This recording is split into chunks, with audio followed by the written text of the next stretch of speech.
আমাকে বিয়ে করেছেন কেন? মানুষ বিয়ে করে কেন? সবাই যে কারণে করে, আমি সেই কারণেই করেছি। আপনি কি মানুষ? ওই, তুই কি বলতে চাইতেছিস? না মানে আপনাকে দেখলে আমার পেতনির কথা মনে পড়ে। দেখ, এখন রাগাবি না, নাহলে মেরে তোর দাঁত লাল করে দিব। হ্যাঁ, আমার জীবনটা তেজপাতা বানাতে যে আসছেন সেটা আমি খুব ভালো করে জানি। ভার্সিটির প্রতিশোধ নিতে আমাকে বিয়ে করেছেন, তাই না? তো এখন বেশি কথা না বলে এদিকে আয়, বাসরাত করতে হবে। মানে বোঝাচ্ছি। জান্নাত এক পা করে আমার দিকে আসতে লাগলো। আমি মক্তব ভালো না দেখে পিছাতে লাগলাম, কিন্তু কপালে বেশিক্ষণ সয়না দেওয়ায় অল্প কিছু যাওয়ার পরেই পিঠে দেওয়াল ঠেকে গেল। এদিকে জান্নাত আমার একদম কাছাকাছি চলে আসলো। আমি হয়তো জান্নাতের হার্টবিট শুনতে পাচ্ছি। দুজনের মাঝে এক ফোঁটাও গ্যাপ নেই। ভাবতেছি জান্নাত কি করতে চাইতেছে। এমন সময় খেয়াল করলাম জান্নাত ওর ঠোঁট দুটো আমার দিকে এগিয়ে আনতেছে। বুঝে গেলাম জান্নাত কিস করবে, তাই হাত দিয়ে আমার মুখটা চেপে ধরার জন্য হাতটা উপর দিকে তুলতে গিয়ে বুঝতে পারলাম জান্নাত আমার হাতটা ওর হাত দিয়ে চেপে ধরে আছে। উপায় না পেয়ে আমি চোখ বন্ধ করে ফেললাম। অবশেষে জান্নাত আমাকে কিস করে বসলো। কিস করলো, কামড়ে ঠোঁটের ভিতরের অবস্থা 12টা বাজিয়ে দিল। আমি চিৎকারও দিতে পারতেছি না। অবশেষে ছাড়লো আমাকে। ঠোঁটগুলো কেটে রক্ত পড়তেছে, তাই চুপ করে দাঁড়িয়ে রইলাম। বাবু, আরেকটু আদর করি? আমি মাথা নেড়ে শুধু না করলাম। ওকে, তাহলে এখন তুমি ঘুমাও, আমি ফ্রেশ হয়ে আসি। আমি গিয়ে আয়নায় ঠোঁটগুলো দেখতে লাগলাম। আপনারা ভাবতেছেন আমি ভালো একটা ছেলে যে বউয়ের অত্যাচার সহ্য করতেছি। আসলে না, শুধু আম্মুর কথায় আজকে রাতটা ওকে মাফ করে দিলাম। জান্নাতের সাথে আমার সাপ নেউলের সম্পর্ক, কারণটা জানতে হলে পিছনে যেতে হবে। চলুন পরিচয়টা দিয়ে নেই, তারপর পিছন থেকে শুরু করব। আমার নাম আনোয়ার হুসাইন। পরিবারের সদস্য 3 জন। আমি বড় ভাইয়া, আম্মু মানে বুঝতেই পারতেছেন। আব্বু ছোটবেলায় মারা গেছেন। আব্বুর ছোট একটা বিজনেস ছিল, যেটা এখন ভাইয়া সামলায়। আর আমি এখনো পড়াশোনা করি। আমরা সবাই গ্রামে থাকি, কিন্তু এখন সবাইকে ছেড়ে আমাকে ঢাকায় যেতে হবে। আমি সারাদিন আম্মুর কাছে শুয়ে রইলাম। কলেজ লাইফ শেষ করে আমি কাল থেকে ভার্সিটিতে যাব। মনে আনন্দটাই অন্যরকম, কিন্তু ভয় একটাই, র্যাগিং নিয়ে একটু চিন্তা আছে। তাও মনে অনেক আনন্দ। রাতে চলে আসলাম স্বপ্নের শহর ঢাকায়। এখানে আমি আর আমার একটা বন্ধু দুজনে এসেছি গ্রাম থেকে, তাই দুজনে আলাদা একটা বাসা নিয়ে নিলাম। পরের দিন সকালে রেডি হয়ে চলে গেলাম ভার্সিটিতে। গেটের সামনে দাঁড়িয়ে ভাবতে লাগলাম কি হবে ভিতরে গেলে, র্যাগিং এ কি করতে বলবে, এসব ভাবতে ভাবতে ভিতরে গেলাম। একটু যেতেই একটা বড় ভাই ডাক দিল। ভদ্র ছেলের মতো ওনার সামনে গেলাম। নতুন এসেছিস? জি ভাইয়া। আমার সাথে আয় তো। কেন ভাইয়া? তোকে মেহেদি ভাই ডেকেছে। মেহেদি ভাইকে? আর আমাকে চিনে কিভাবে? ওই বেশি কথা বলছে কেন, আসতে বলছি আয়। কোনো কথা না বলে ওনার সাথে গেলাম ক্যান্টিনে। গিয়ে দেখলাম কিছু বড় ভাইয়া বসে আছে। বুঝতে পারলাম আজকে কপালে খারাপ কিছু আছে। কিরে মেহেদি কই? একজন উত্তর দিল, ওয়াশরুমে গেছি। আমি দাঁড়িয়েছিলাম, তখনই কেউ একজন আসলো। ওনাকে আমি চিনি এমন লাগতেছে। এমন সময় মেহেদি ভাইয়া বলে ওঠে, তুমি হুসাইন না? ভাইয়া। আমাকে চিনতে পেরেছিস? আমি মেহেদি। তুই যখন ক্লাস 7-এ পড়তি, আমি তখন ক্লাস 10-এ পড়তাম। তোকে আমার এখনো মনে আছে। তুমি নীলাকে ভালোবাসতে, তাই না? তোর নীলাকেও মনে আছে? এতক্ষণে চিনেছি তোমাকে। আরেকজন বড় ভাই বলল, কিরে তুই চিনিস ওকে? আরেকজন বড় ভাই বলল, ও ওকে হুসাইন, তুমি তাহলে যাও। ওই কই যাবে ও? আরে ওকে আমাদের এখন প্রয়োজন। মেয়েদের সাথে আমাদের এবার শত্রুতামি জমে মামা। অনেক জ্বালিয়েছে আমাদের, এখন আমরা পেয়েছি আমাদের ডিফেন্ডার। ভাইয়া আপনি কি বলতেছেন? কিছু না বুঝতে পেরে জিজ্ঞেস করলাম। তুই এখানে বস, আমি তোকে সব বুঝিয়ে বলতেছি। আর এত ভালো মানুষ হওয়ার ভাব ধরতে হবে না, আমি জানি তুই কেমন। তারপর একটা শান্তির নিঃশ্বাস ফেলে আমি ওনাদের সাথে বসলাম। তারপর ওনারা ভার্সিটির সব আগের কথা বলতে লাগলো। আর আমি শুনে এতটা বুঝলাম যে ভার্সিটিতে মেয়েদের রাজত্ব চলে, যার কারণে ছেলেদের একটুও দাম নেই। ছেলেদের আর মেয়েদের মাঝে তুমুল ঝগড়া, তাই আমাকেও ওনাদের সাথে নিয়ে নিল। তারপর মেহেদি ভাই সবার সাথে আমার পরিচয় করিয়ে দিল আর বলল আজ থেকে আমি নাকি আমরা সবাই বন্ধু। যাক, অবশেষে শান্তি মিলল আমার। ভার্সিটির প্রথম দিনের এতটা পাওয়ার পেয়ে যাব সেটাও ভাবতে পারিনি। যাক, ক্লাস শেষ করে ওই দিনের মতো বাসায় চলে আসলাম। পরের দিন ভার্সিটিতে যেতে একটা আপু ডাক দিল, তাকিয়ে টাসকে খেয়ে গেলাম। দেখতে পুরাই পড়ি, মেয়েটা নীল ড্রেস পরে এসেছে, মানে আমার প্রিয় রং, তাই মেয়েটাকে আরো সুন্দর লাগতেছে। আমি ভাবতে লাগলাম তাকে খোদা হয়তো নিজ হাতে বানিয়েছে। আমি তার দিকে টাসকে খেয়ে তাকিয়ে আছি, তখনই উনি আবার ডাক দিল। কি রে পিচ্ছি, এভাবে তাকিয়ে কি দেখছিস? না কিছু না, কিছু বলবেন? এদিকে আয় তো পিচ্ছি। আপনি আমার থেকে মাত্র 3 ইয়ার্সের জুনিয়র, তাহলে আপনি আমাকে পিচ্ছি বলেন কিভাবে? ওকে, তা কলেজে কি নতুন নাকি? কেন? তুই অনেক কিউট, তাই তোকে একটু র্যাগিং দিব।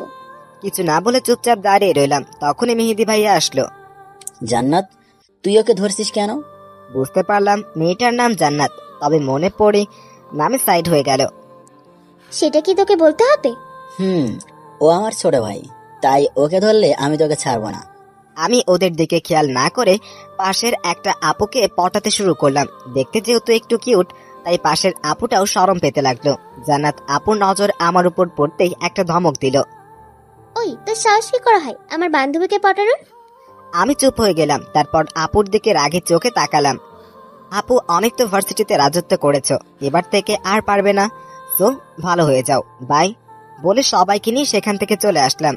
ওই দিন ক্লাস করে বাসায় চলে আসলাম। তার পরের দিন ভার্সিটিতে গিয়ে সবাইকে খুঁজতে লাগলাম।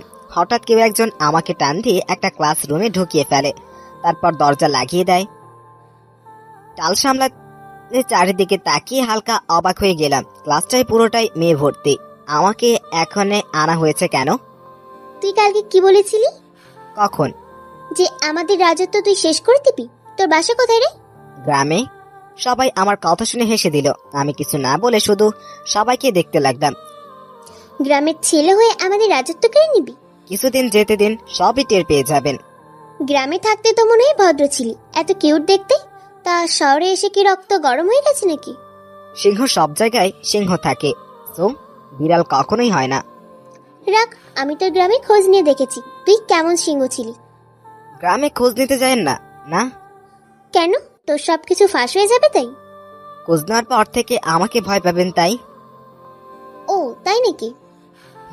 আরে আপনাদের এতটুকু আক্কেল থাকা তো দরকার যে ছেলেটা একদিনে যেহেতু ফার্স্ট ইয়ারের হয়ে লাস্ট ইয়ার ছেলেদের বস হয়ে গেছে, মানে কিছু তো আছে আমার মাঝে। আক্কেলের দল সব, সরেন, আমি বাইরে যাব। কথাটা বলার পর সবার মুখে ভয় দেখতে পেলাম আমি। তখন একটু ভাব নিয়ে আমি দরজার কাছে চলে আসলাম। দরজাটা খোলার আগে আবার পিছনে ফিরে বললাম, বাইরে এই ঝুলে থাকা মুখ নিয়ে যাবেন না, তাহলে সবাই বুঝে যাবে যে ফার্স্ট ইয়ারের ছেলে আপনাদের গেম বাজিয়ে দিয়েছে। সো স্মাইল বলেই বাইরে বেরিয়ে আসলাম। বাইরে বেরিয়ে দেখি মেহেদি ভাই সহ সবাই দাঁড়িয়ে আছে, আর আমি বেরোতেই আমার দিকে অবাক হয়ে তাকিয়ে রইল। কি হলো, এভাবে তাকিয়ে আছো কেন? তোকে কি মেরেছে ওরা? মারবে? তাও আমাকে? বের হলে ওদের মুখটা দেখো, শুকাইয়া কাঠ হয়ে থাকবে। তুই প্রথম যে কিনা টর্চার রুম থেকে মান না খেয়ে বেরিয়েছিস। ও, ওইটা টর্চার রুম নাকি? ওদের যা ভয় দেখিয়েছি, ওরা সবাই এখন আমার সাথে কথা বললেও হিসাব করে বলবে। তাই নাকি? তারপর জান্নাত আপুরা বের হলেন। ওনাদের শুকনো মুখটা দেখে মেহেদি ভাই সহ বাকি সবাই হাসতে লাগলো। ওই জান্নাত শোন, এবার সিংহ এনেছি আমাদের দলে, দেখবো কিভাবে তুই আমার পাওয়ার ঝাড়িস আমাদের সামনে। মেহেদি ভাইয়া জোরে ডাক দিয়ে বলল। জান্নাত আপু কিছু না বলে চলে গেল। তারপর ওনাদের নিয়ে বসলাম একটা জায়গায়। আচ্ছা, সারা ভার্সিটির মেয়েদের লিডার কয়জন? 5 জন। ওই 5 জনের লিডার কি জান্নাত নাকি? ওকে, প্রথম এইটা বলো, জান্নাতের কোন ক্রাশ আছে ভার্সিটিতে, বা কাউকে ভালোবাসে ও? না, কেন? আর বাকি 4 জনের কোনো ক্রাশ বা ভালোবাসার মানুষ বা বয়ফ্রেন্ড আছে? আছে, কিন্তু কেন বলো তো? শোনো, মেয়েরা পৃথিবীতে কারো কথা না শুনলেও তার ক্রাশের কথা উঠবোস করে, কারণ মেয়েরা যাকে পছন্দ করে তাকে সবসময় মন থেকে পছন্দ করে, আর তাই তাদের এই কমজোরি জায়গাটায় ফয়দা তুলতে হবে। আমার কথা শুনে মেহেদি ভাই সহ সবাই হা করে তাকিয়ে আছে। আমি ওনাদের বললাম, কি হলো? তুই সত্যি হারামি। ধন্যবাদ। এখন ওদের ক্রাশগুলোকে আমাদের টিমের একটা ভালো পদ দিয়ে দাও, তাহলে দেখবে জান্নাত ছাড়া বাকি 4 জন আমাদের টিমের কথাই চলবে। ওকে। আর জান্নাতকে আমি দেখে নিব, কিন্তু তার আগে জান্নাতকে বা ওর সম্পর্কে কিছু জানতে হবে আমাকে। শোন তাহলে, জান্নাত হলো ওর বাবা মায়ের একমাত্র সন্তান, অনেক বড় লোক ওর বাবা, আর ভার্সিটির সভাপতি ওর বাবা। আর ওকে দেখতে যতটা সুন্দরী ততটাই অহংকারী, আর কোনো ছেলেকেই সে পাত্তাই দেয় না। ওকে, বাকিটা আমি দেখে নিব। এখন যা বললাম তাই করো। ওকে, লাস্ট ইয়ারে নির্বাচন কিন্তু 15 দিন পরে, সো যা করার তা তাড়াতাড়ি কর। তুমিও যাও, তো চিন্তা করো না। তারপর ক্লাস করে বাসায় চলে এলাম। এসে ফ্রেশে বসে বসে পড়ছিলাম, তখনই কলেজের একটা মেয়ের কল আসলো। কিছু না ভেবে কলটা রিসিভ করলাম। কিরে সুমি, তুই এখন কল দিয়েছিস? ভাই, আপনি যেই ভার্সিটিতে ভর্তি হয়েছেন সেখান থেকে জান্নাত নামের একটা মেয়ে কল দিয়ে প্রিন্সিপালের কাছে আপনার খোঁজ নিতে। তো স্যার কি বললো? কলেজে যা করেছেন তা সব বলে দিয়েছে, আর বলে দিয়েছে আপনার সাথে যেন না লাগতে যায়। ওকে, ভালো থাকিস বলেই ফোনটা কেটে দিলাম। পরের দিন কলেজে যেতেই দেখি জান্নাত আপু সহ সবাই বসে আছে, তাই আমি ওনাদের কাছে গেলাম। কি ম্যাডাম, আমার খোঁজ নেওয়া শেষ? কি বললো প্রিন্সিপাল? তুই জানলি কিভাবে? আপু, আমি যে কলেজে পড়ে এসেছি ওই কলেজটার প্রিন্সিপালের রাজত্ব না, চলতো আমার রাজত্বে। সো আমার কলেজে আমার খোঁজ নেবেন আর আমি জানবো না, এটা কখনো হয়? তুই হয়তো জানিস না, এটা গ্রাম না শহর, আর এই ভার্সিটির সভাপতি আমার বাবা। ওহ, তাই নাকি? আপনি কি ভয় দেখাচ্ছেন? না, সাবধান করে দিচ্ছি, বেশি লাফালাফি করলে ভার্সিটি থেকে বের করে দিব। জান্নাতের কথাটা শুনে আমি জোরে হেসে দিলাম। ওরা সবাই আমার দিকে অবাক হয়ে তাকিয়ে রইল। কি হলো, হাসিস কেন? আপু, আমাকে চাইলেই বের করে দিতে পারো, কিন্তু পরে ভার্সিটিতে মুখ দেখাবে কিভাবে? মানে? আমাকে বের করে দিলে সবাই বলবে একটা ফার্স্ট ইয়ারের ছেলের ভয়ে তোমাদের সবার অবস্থা খারাপ হয়ে গেছে, তাই ওকে বের করে দিয়েছো। তারপর তোমাদের দেখলে শুধু ছেলেরাই না, মেয়েরাও হাসবে আর থুথু দিবে তোমাদের। ওই, তুমি রাখলে তোমাকে একদম পরীর মতো লাগে, তা কি তুমি জানো? বলেই পিছনে ফিরে চলে আসলাম। তখন জান্নাত আপু পিছন থেকে ডাক দিয়ে বলল, তোকে ভার্সিটি থেকে বের করব না, তোকে ভার্সিটিতে রেখেই শায়েস্তা করব। ওকে বলেই চলে আসলাম। এসে মেহেদি ভাইয়াদের কাছে গিয়ে বসলাম। কি রে, এখন কি করব? এখন কাজ হলো ওরা কি প্ল্যান করতেছে তা আমাদের জানতে হবে। কিভাবে? ওদের টিমে ভেজাল মিশিয়ে দিতে হবে। কিভাবে? আমাদের দলের কয়েকটা মেয়েকে কায়দা করে ওদের টিমে ঢুকিয়ে দাও, ব্যাস তাহলেই হবে। তুই রাজনীতি করলে তো দেশটারে কাঁপিয়ে দিবি। এই জন্যই তো রাজনীতিতে যাই না। রাজনীতি করবি? ধুর, ফাউল কথা বললো না তো। ওকে। তোমরা থাকো, আমি যাই বলেই বাসায় চলে আসলাম। এইভাবে 4-5 দিন চলে গেল। জান্নাত আমার পিছনে লেগেই আছে। স্টুডেন্ট লিডার নির্বাচনের আর মাত্র 4 দিন বাকি। ওই নির্বাচনে ছেলেরা পাশ হবে কানা হয়ে, কারণ জান্নাতের টিম ছাড়া বাকি সবাই এখন আমাদের টিমে চলে আসছে। ওই জান্নাত রেগে আগুন হয়ে গেছে। আমি জানি জান্নাত আমার ক্ষতি করতে চায়, কিন্তু সেটা ওরা পারবে না, কারণ আমার কোনো কম জায়গা নেই।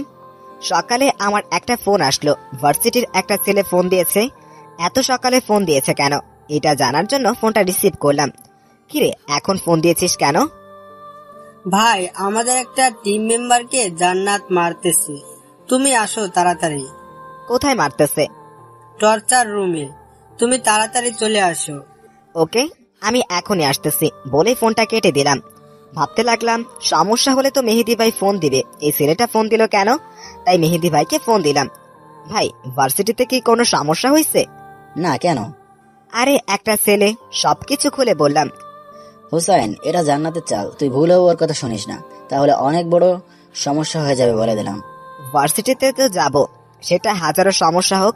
এখন তুমি একটা কাজ করো। কি কাজ? এটা করতে পারবে? পারবো। তাহলে আমি ভার্সিটিতে যাওয়ার আগে এটা রেডি করে ফেলো, আমি ঢোকার আগে কল দিব। ওকে, ভালো থেকো। তারপর চলতে লাগলাম ভার্সিটিতে। ভিতরে যাওয়ার আগে মেহেদি ভাইকে কল দিয়ে জানতে পারলাম সবকিছু ওকে আছে, তাই কোনো কিছু চিন্তা না করে ভিতরে গেলাম। গিয়ে দেখি ছেলেটা দাঁড়িয়ে আছে, তাই ওর কাছে গেলাম। ভাই, ওরা ভিতরে আছে, তুমি যাও। ওকে বলে ভিতরে গেলাম। ভিতরে গিয়ে আমি হালকা চমকে উঠলাম। দিন বদলায় রাত 12টার দিকে, আর মানুষ বদলায় সুযোগ বুঝে। ভিতরে গিয়ে আমি হালকা চমকে উঠলাম, কারণ ভিতরে জান্নাত ছাড়া আর কেউই নাই। বুঝলাম পরিবেশ গরম হবে, তাই রুমের উত্তরের এক কোনায় ছোট জানলায় তাকিয়ে দেখে নিলাম যে মেহেদি ভাই ক্যামেরাটা নিয়ে পৌঁছেছে কিনা। মেহেদি ভাইয়া ক্যামেরা নিয়ে বসে আছে চুপ করে, তাই চিন্তা ছাড়া বুকটা টান দিয়ে দাঁড়ালাম। কি হলো, এখানে ডাকলেন কেন? তোকে আজকে সবাই মিলে ভার্সিটি থেকে বের করবে। কেন, আমি কি করেছি? তুই কিছুই করিসনি, করব আমি, আর দোষ দিব তোর। তারপর বাকিটা স্টুডেন্টরা দেখে নিবে। শুনেন, আমার গর্তে ফেলতে গিয়ে আবার নিজে গর্তে পড়ে যায়েন না আবার।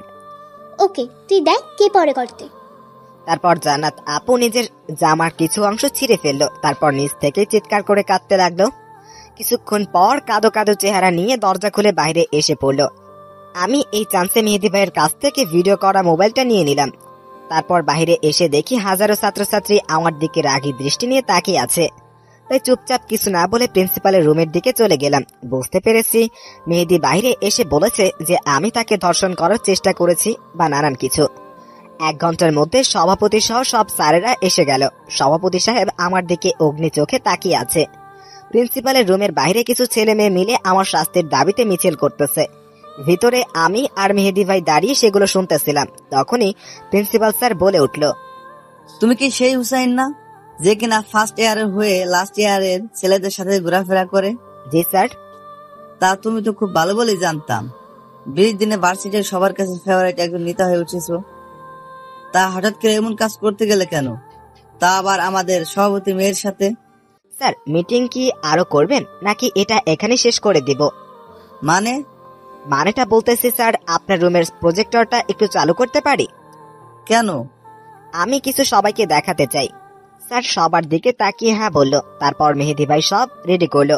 তারপর আমি গিয়ে ভিতরে ভিডিওটা প্লে করে দিলাম। সবাই হা করে দেখতে লাগলো। জান্নাত ভিডিওটা দেখে চোখ কপালে উঠে গেল।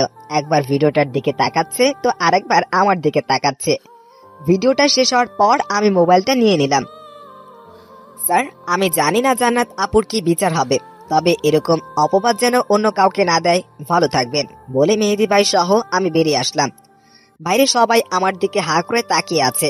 সবাইকে ভার্সিটির সকল স্টুডেন্টের একটা গ্রুপ আছে, সেটাতে ভিডিওটা শেয়ার করে দিয়ে সবাইকে চেক করতে বললাম। কিছুক্ষণের মাঝেই সবাই চুপ হয়ে গেল।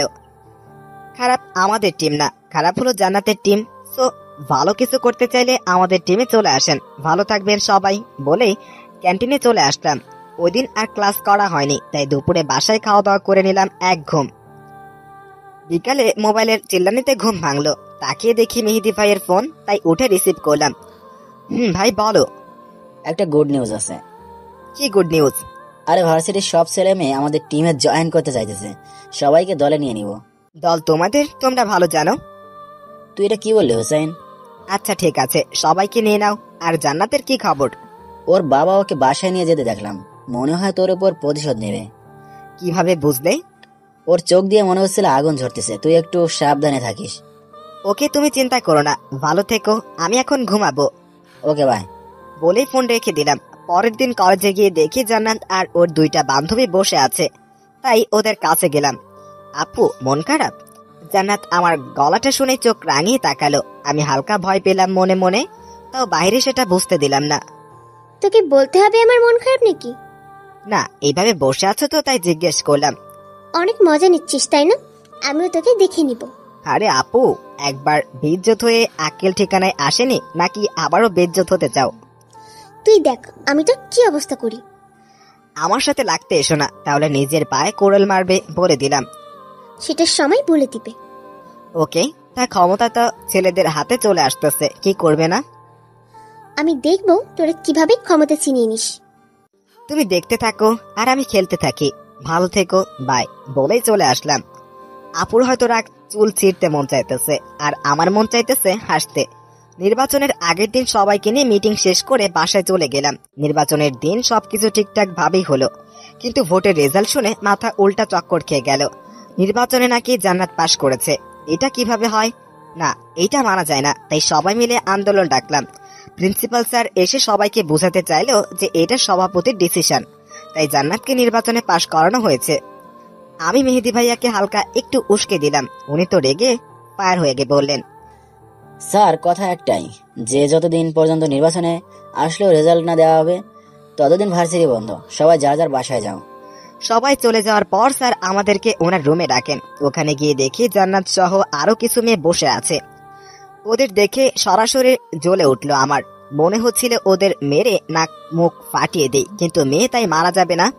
দেখো, এবারের মতো ব্যাপারটা এখানে থামিয়ে দাও। পরের বার থেকে সুস্থ নির্বাচন হবে।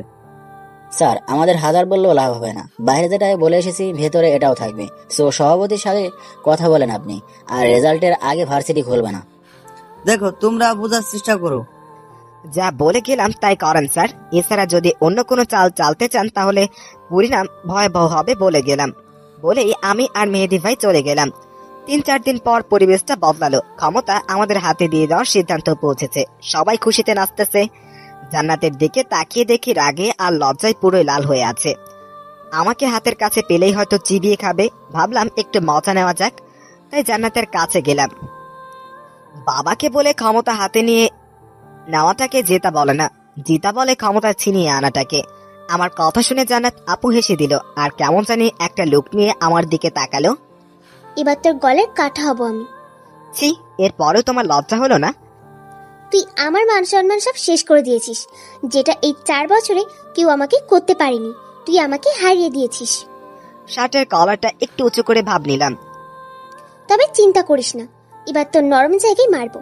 আমি প্রয়োজনে তোর গলের কাটা হব। না পারবি ফেলতে, না পারবি খেতে, মনে রাখিস। বলে জ্বলতে জ্বলতে চলে গেল। আমি কথাটা মজাভাবে উড়িয়ে দিয়ে চলে গেলাম। তারপরে ক্ষমতা পাওয়ার আনন্দে নাচ গান করে সন্ধ্যায় বাসায় আসলাম। হাত মুখ ধুয়ে বইটা নিয়ে বসছিলাম, তখনই বাড়ি থেকে ফোন আসলো, তাই রিসিভ করলাম। আম্মু বলো। একটা খুশির সংবাদ আছে। কালকে কি ঈদ নাকি? চুপ, তোর ভাইয়ের বিয়ে ঠিক হয়েছে। তাই নাকি? মেয়েটাকে? কে আর, তোর ভাই যাকে পছন্দ করতো তাকেই বউ বানিয়ে আনবো। ওকে, তুমি ফোন রাখো, আমি কালকেই বাসায় আসবো। ওকে। আমি সকালে কলেজে ছুটির দরখাস্ত জমা দিয়ে বিকেলের বাসে মেহেরপুরে ফিরে আসলাম। 10 দিন বাসায় কাটিয়ে গেলাম। ভাইয়ার বিয়ের সব ঝামেলা শেষ করে ফেললাম। তারপর আবার গেলাম ভার্সিটিতে। আমাকে দেখে মেহেদী ভাই সহ সবাই খুশি, কিন্তু এই 10 দিন জান্নাত আপুকে সব থেকে বেশি মিস করেছি। ক্রাশ বলে কথা, অনেকবার ঝগড়া করার জন্য নক দিয়েছি, কিন্তু আপু রিপ্লাই দেয়নি। ভার্সিটিতে সবার সাথে দেখা করে গেলাম জান্নাত আপুর কাছে। দূর থেকে দেখলাম হাসতেছে, আমাকে দেখার পরেই সব হাসি উধাও। তারপর আপুর কাছে গেলাম। কিরে শয়তান, এতদিন কোথায় ছিলি? বাড়িতে গিয়েছিলাম। কেন? বড় ভাইয়ার বিয়ে করেছে তাই। ও, তা তোরা কয় ভাই কয় বোন? মাত্র 2 ভাই। ও, তা বাসায় আর কে কে থাকে? আম্মু, ভাবি, ভাইয়া আর আগে আমি থাকতাম, এখন ঢাকায় চলে আসছি। তার মানে তোর আব্বু নেই, তাই তো? হুম। তোদের গ্রামের নামটা যেন কি? মেহেরপুর জেলা আর গ্রামে। ওকে, তুই যা, আমাকে এখন অনেক কাজ করতে হবে। ওকে বলেই সেখান থেকে চলে আসলাম। এইভাবে কেটে গেল 3 মাস। আপু এখনো আমাকে দেখলে জ্বলে, কিন্তু আমার সেদিকে দেখার সময় নেই। এদিকে ভার্সিটিতে গ্রীষ্মকালের ছুটি পড়ে গেছে, প্রায় সপ্তাহখানিক হবে। বাড়িতে যাব, কিন্তু কিছু কাজ আছে, তাই সেগুলো শেষ করে আজকে দুপুরের বাসে বাড়ি ফিরবো। যেই ভাবা সেই কাজ। বাসায় ফিরতে ফিরতে রাত হয়ে গেল। সবার সাথে কথা বলে রুমে গিয়ে আটকে উঠলাম। সবার সাথে কথা বলা শেষ করে নিজের রুমের দিকে গেলাম। রুমে ঢুকতেই আটকে উঠলাম। ভূত দেখার মতো চমকে আবার বাইরে চলে আসলাম। কি রে, বাইরে আসলি কেন? না, এমনি আমার হঠাৎ মনে হলো আমার রুমে একটা মেয়ে আছে, তাই চমকে গিয়েছিলাম। মনে হওয়ার কি আছে, মেয়েটা তো সত্যি আছে তোর রুমের ভেতরে। কি? কি না জি, আর তুই এত অবাক হলি কেন? কিছু না, এমনি। তুমি যাও, আমি একটু পরে আসতেছি। ওকে। বলেই আম্মু চলে গেল। তারপর আমি রুমের ভিতরে চলে গেলাম। কিরে, কি খবর তোর? আপনি এখানে কেন? আমাদের বাসায় আসলেন কেন? সেটা এখন বাইরে গেলে তোর আম্মু বলবে তোকে। মানে আপনি কি বলছেন আম্মুকে? সেটা আম্মুর কাছ থেকে গিয়ে শুনে।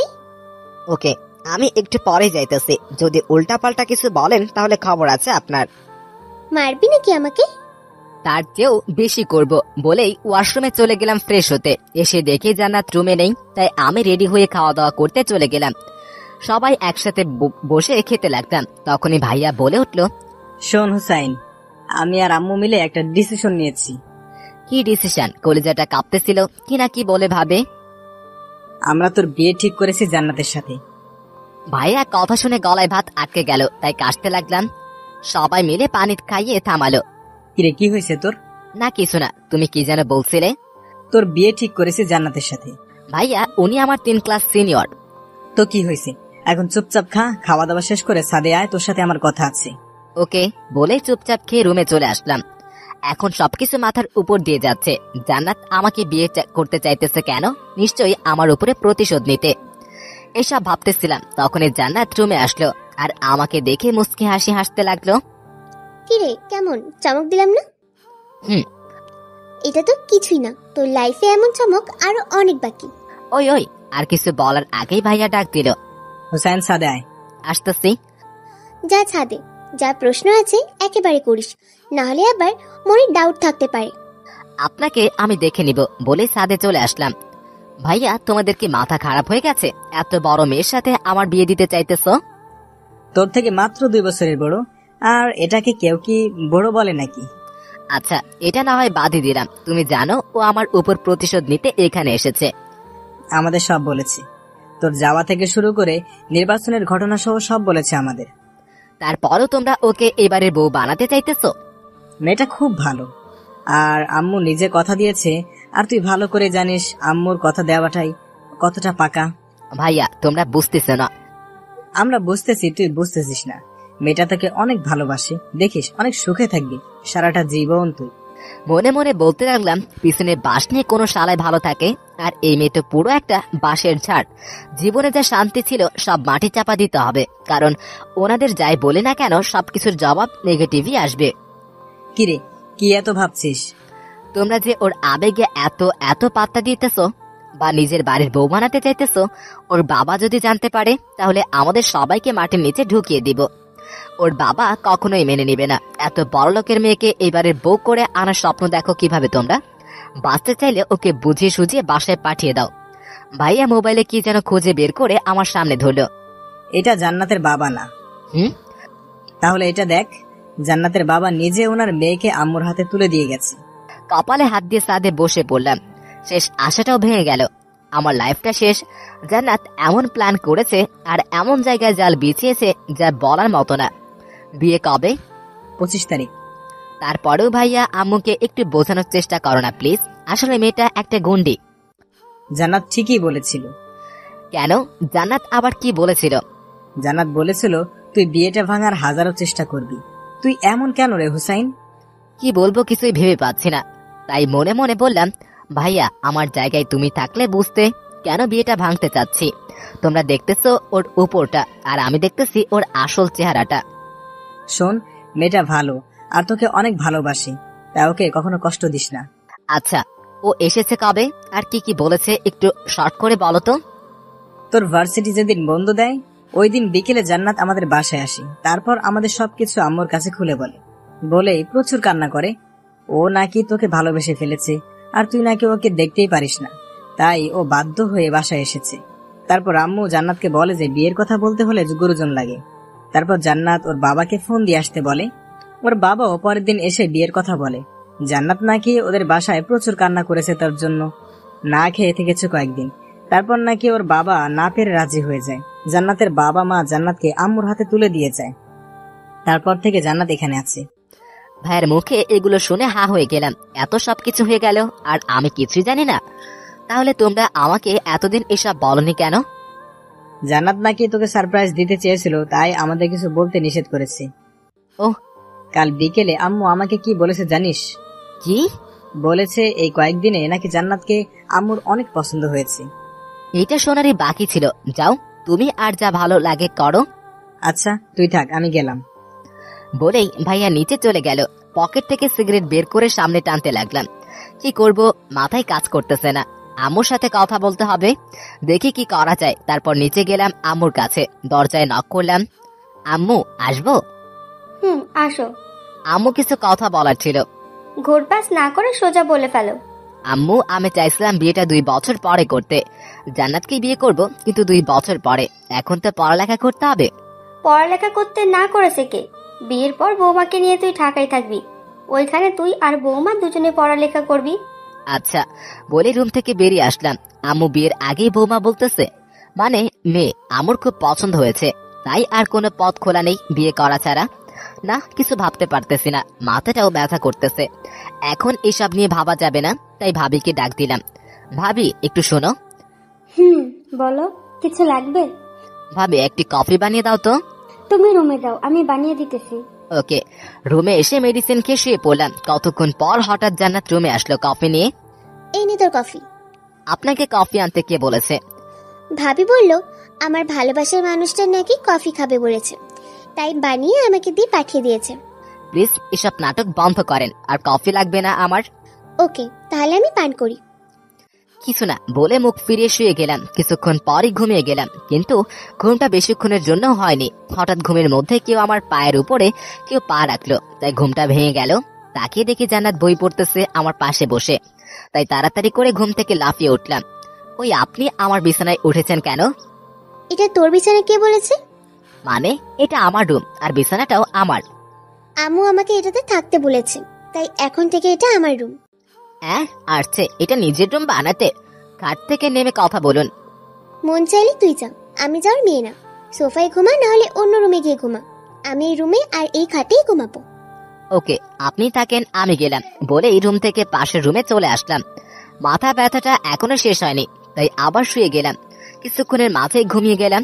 সকালে হাতের আঙ্গুলে গরম কিছু লাগিয়ে লাফিয়ে উঠলাম। তাকিয়ে দেখি জান্নাত কফির মগ নিয়ে দাঁড়িয়ে আছে। আঙ্গুলে তাকিয়ে দেখি কফি লাগানো। বুঝলাম আঙ্গুলটাকে কফিতে গোসল করিয়েছে। ওই নবাব, জাগে ফ্রেশ হয়ে নিচাই, সবাই তোর জন্য বসে আছে। ভালোভাবে ডাকলেই তো উঠে যেতাম। এভাবে কফিতে আঙ্গুল ঢুকিয়ে দেওয়ার মানে কি? তোকে মানে বোঝাতে পারবো না। আর তোকে এর আগেও একবার ডেকে গেছি, কিন্তু তুই উঠিসনি, তাই এটা করতে হয়েছে। তাড়াতাড়ি রেডি হয়ে নে, আমাকে নিচে যেতে হবে। জান আপনাকে আটকে রেখেছে কে? তোকে নিয়ে যেতে বলেছে আম্মু। তাড়াতাড়ি কর, আমার প্রচুর খিদে পেয়েছে। শালার হাসবো না কাঁদবো এটা নিয়ে ভাবতে লাগলাম। সবার অভিশাপ হয়তো আজকে সে আমার পেয়েছে। এসব ভাবতে ভাবতে গিয়ে ফ্রেশ হয়ে আসলাম। এসে দেখি বিছানায় বসে বসে আমার মোবাইল টিপতেছে। মোবাইলটা নিতে চাইলে সেটা সরিয়ে ফেলে।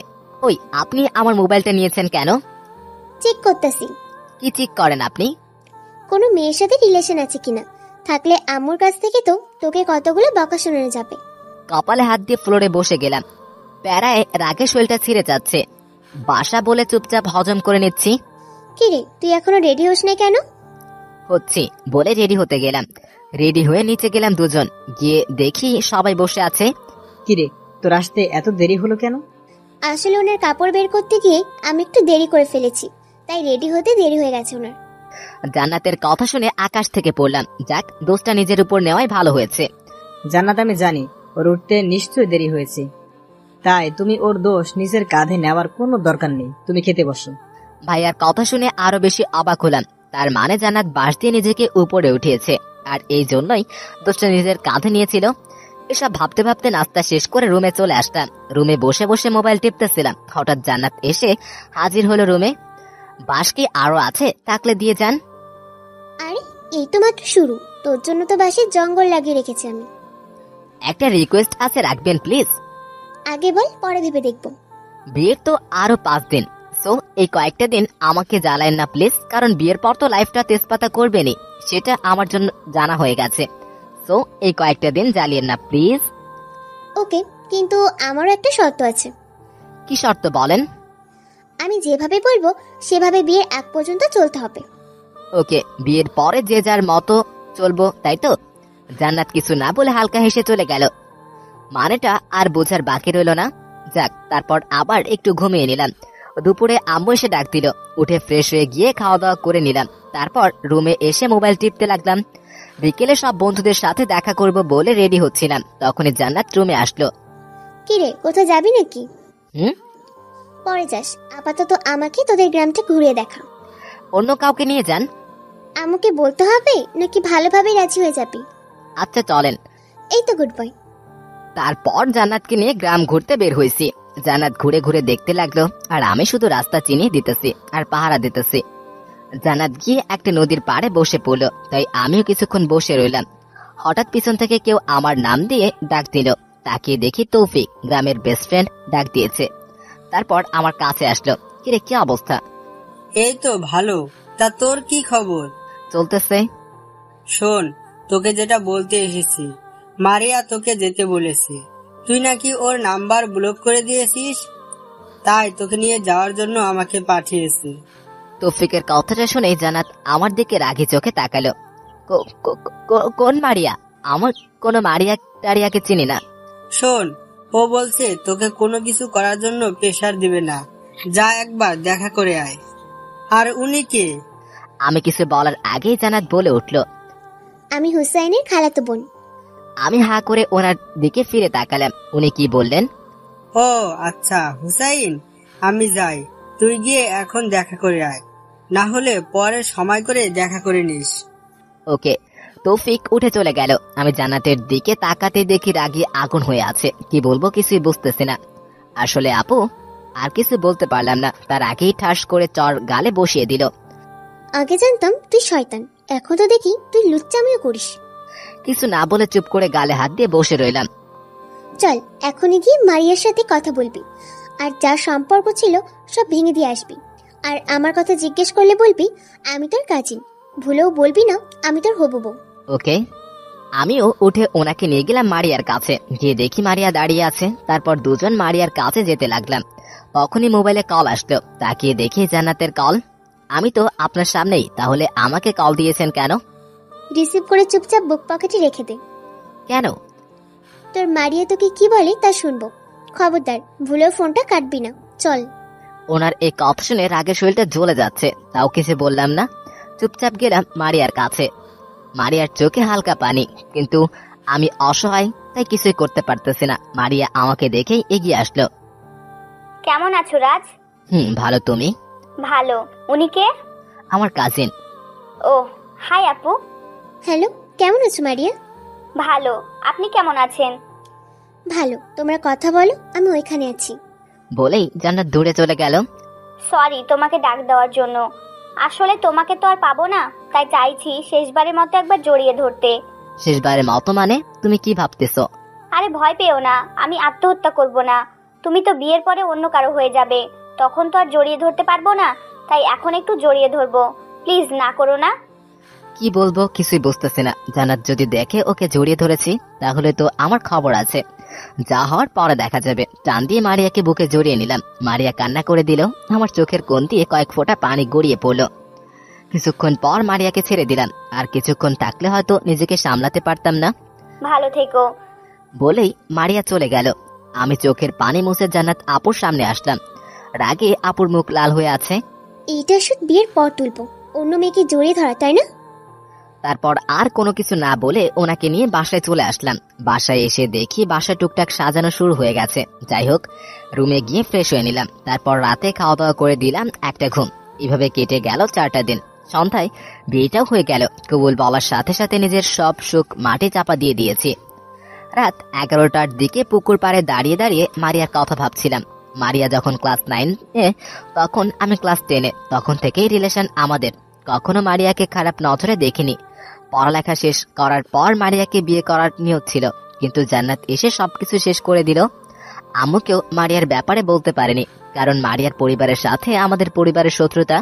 কিন্তু জান্নাত আমার জীবনে না আসলে আম্মুকে যে কোনোভাবে মানিয়ে ফেলতাম, কিন্তু এটা কোনোভাবেই সম্ভব না।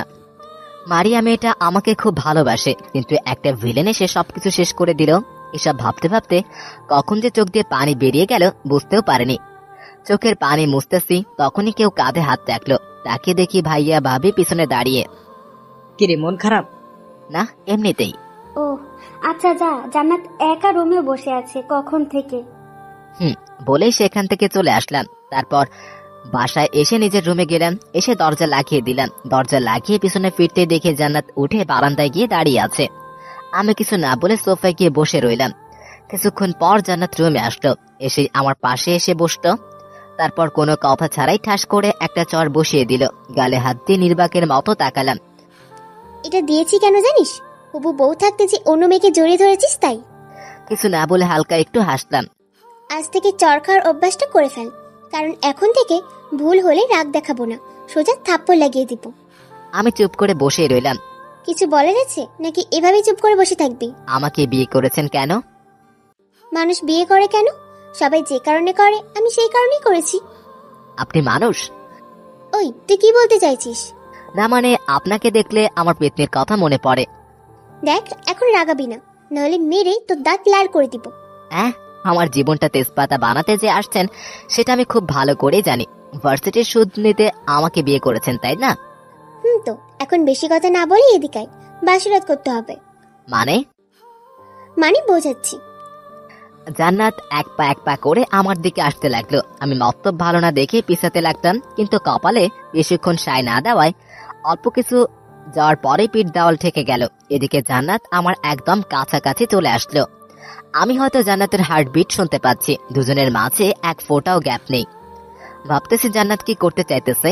এমন সময় খেয়াল করলাম জান্নাত ওর ঠোঁট দুটো আমার দিকে এগিয়ে আনতেছে। বুঝে গেলাম জান্নাত কিস করবে, তাই হাত দিয়ে আমার মুখটা চেপে ধরার জন্য হাতটা উপরের দিকে তুলতে গিয়ে বুঝতে পারলাম জান্নাত আমার হাতটা ওর হাত দিয়ে চেপে ধরে আছে। উপায় না পেয়ে আমি চোখ বন্ধ করে ফেললাম। অবশেষে জান্নাত আমাকে কিস করে বসলো। কিস করলো কম কোমরে, ঠোঁটের ভিতরে অবস্থা 12টা বাজিয়ে দিল। আমি চিৎকার দিতেও পারতেছি না।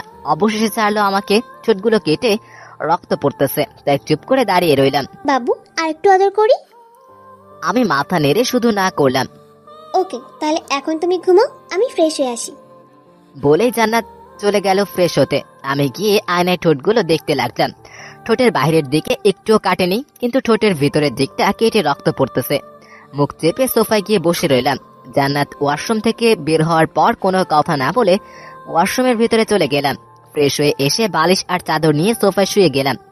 সারাদিন ক্লান্ত, তাই তাড়াতাড়ি ঘুমিয়ে গেলাম। সকালে হঠাৎ ঘুম ভেঙে যায়। তাকিয়ে দেখে জান্নাত ওয়াশরুম থেকে বেরিয়েছে, তাই আমিও গিয়ে ফ্রেশ হয়ে নিলাম। তারপর দুজনে নিচে গেলাম নাস্তা করতে। নাস্তায় খাওয়ার সময় হালকা একটু ঝাল মুখে দিতেই মুখ জ্বলে যাওয়ার মতো অবস্থা হলো। তাও হালকা কিছু খেয়ে উঠে রুমে চলে আসলাম। এসে মোবাইল টিপতেছিলাম, তখনই জান্নাত রুমে আসলো। এসেই আমার পাশে বসে পড়লো। কিরে, মুখের ভিতর জ্বলতেছে? আমি কিছু না বলে চুপচাপ বসে রইলাম। কিরে, ঢাকায় যাবি না, না এখানে পড়ে থেকে মার খাবি, কোনটা? সময় হলে চলে যাব, আপনাকে বলতে হবে না। বাহ, রাগ করে আছিস নাকি আমার উপরে? না, আপনার উপর তো ক্রাশ খেয়ে আছি। তাই নাকি? ওকে, সবাই ক্রাশ খায় আমার উপরে, তাদের মধ্যে না হয় তুইও একজন।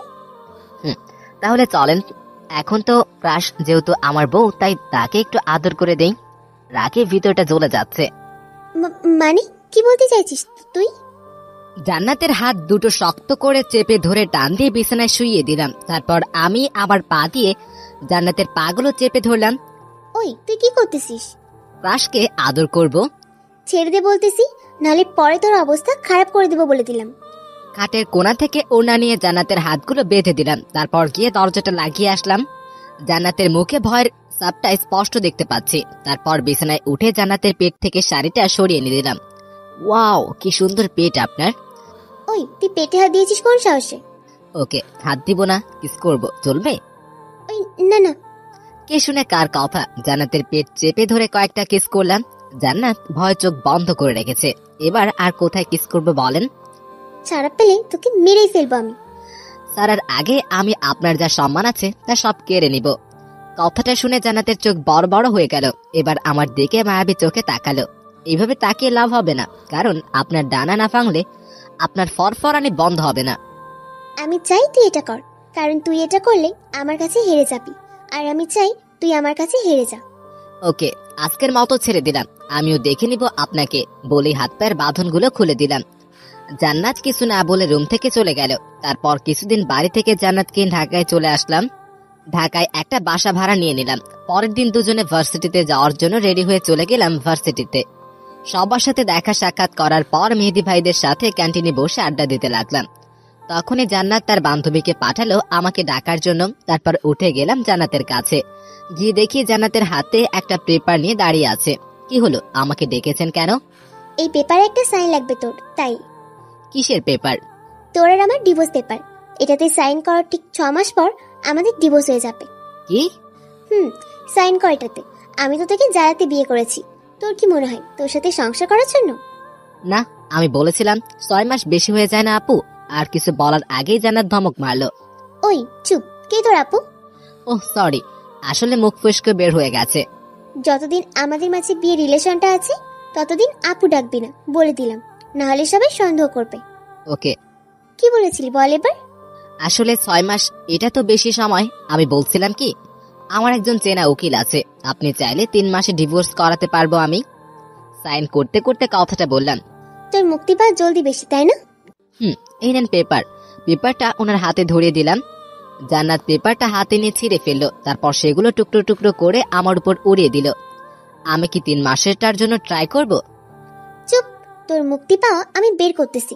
তোর কোনো কিছুই করতে হবে না, আমি 1 বছরের কন্ট্রাক্ট পেপার বানিয়ে আনতেছি। সরি, আর বলবো না। তারপরেও এটা কইরেন না। চুপ, আর একটা কথা বললে সময় বাড়বে বলে দিলাম। চুপ করে গেলাম, কথা বলে সমস্যা বাড়বে তাই। গুড, যা এখন। আর আমি যে তোর বউ এটা যেন কেউ না জানে। ওকে বলেই সেখান থেকে চলে আসলাম। তারপর আবার সেই ক্যান্টিনে এসে বসে গেলাম।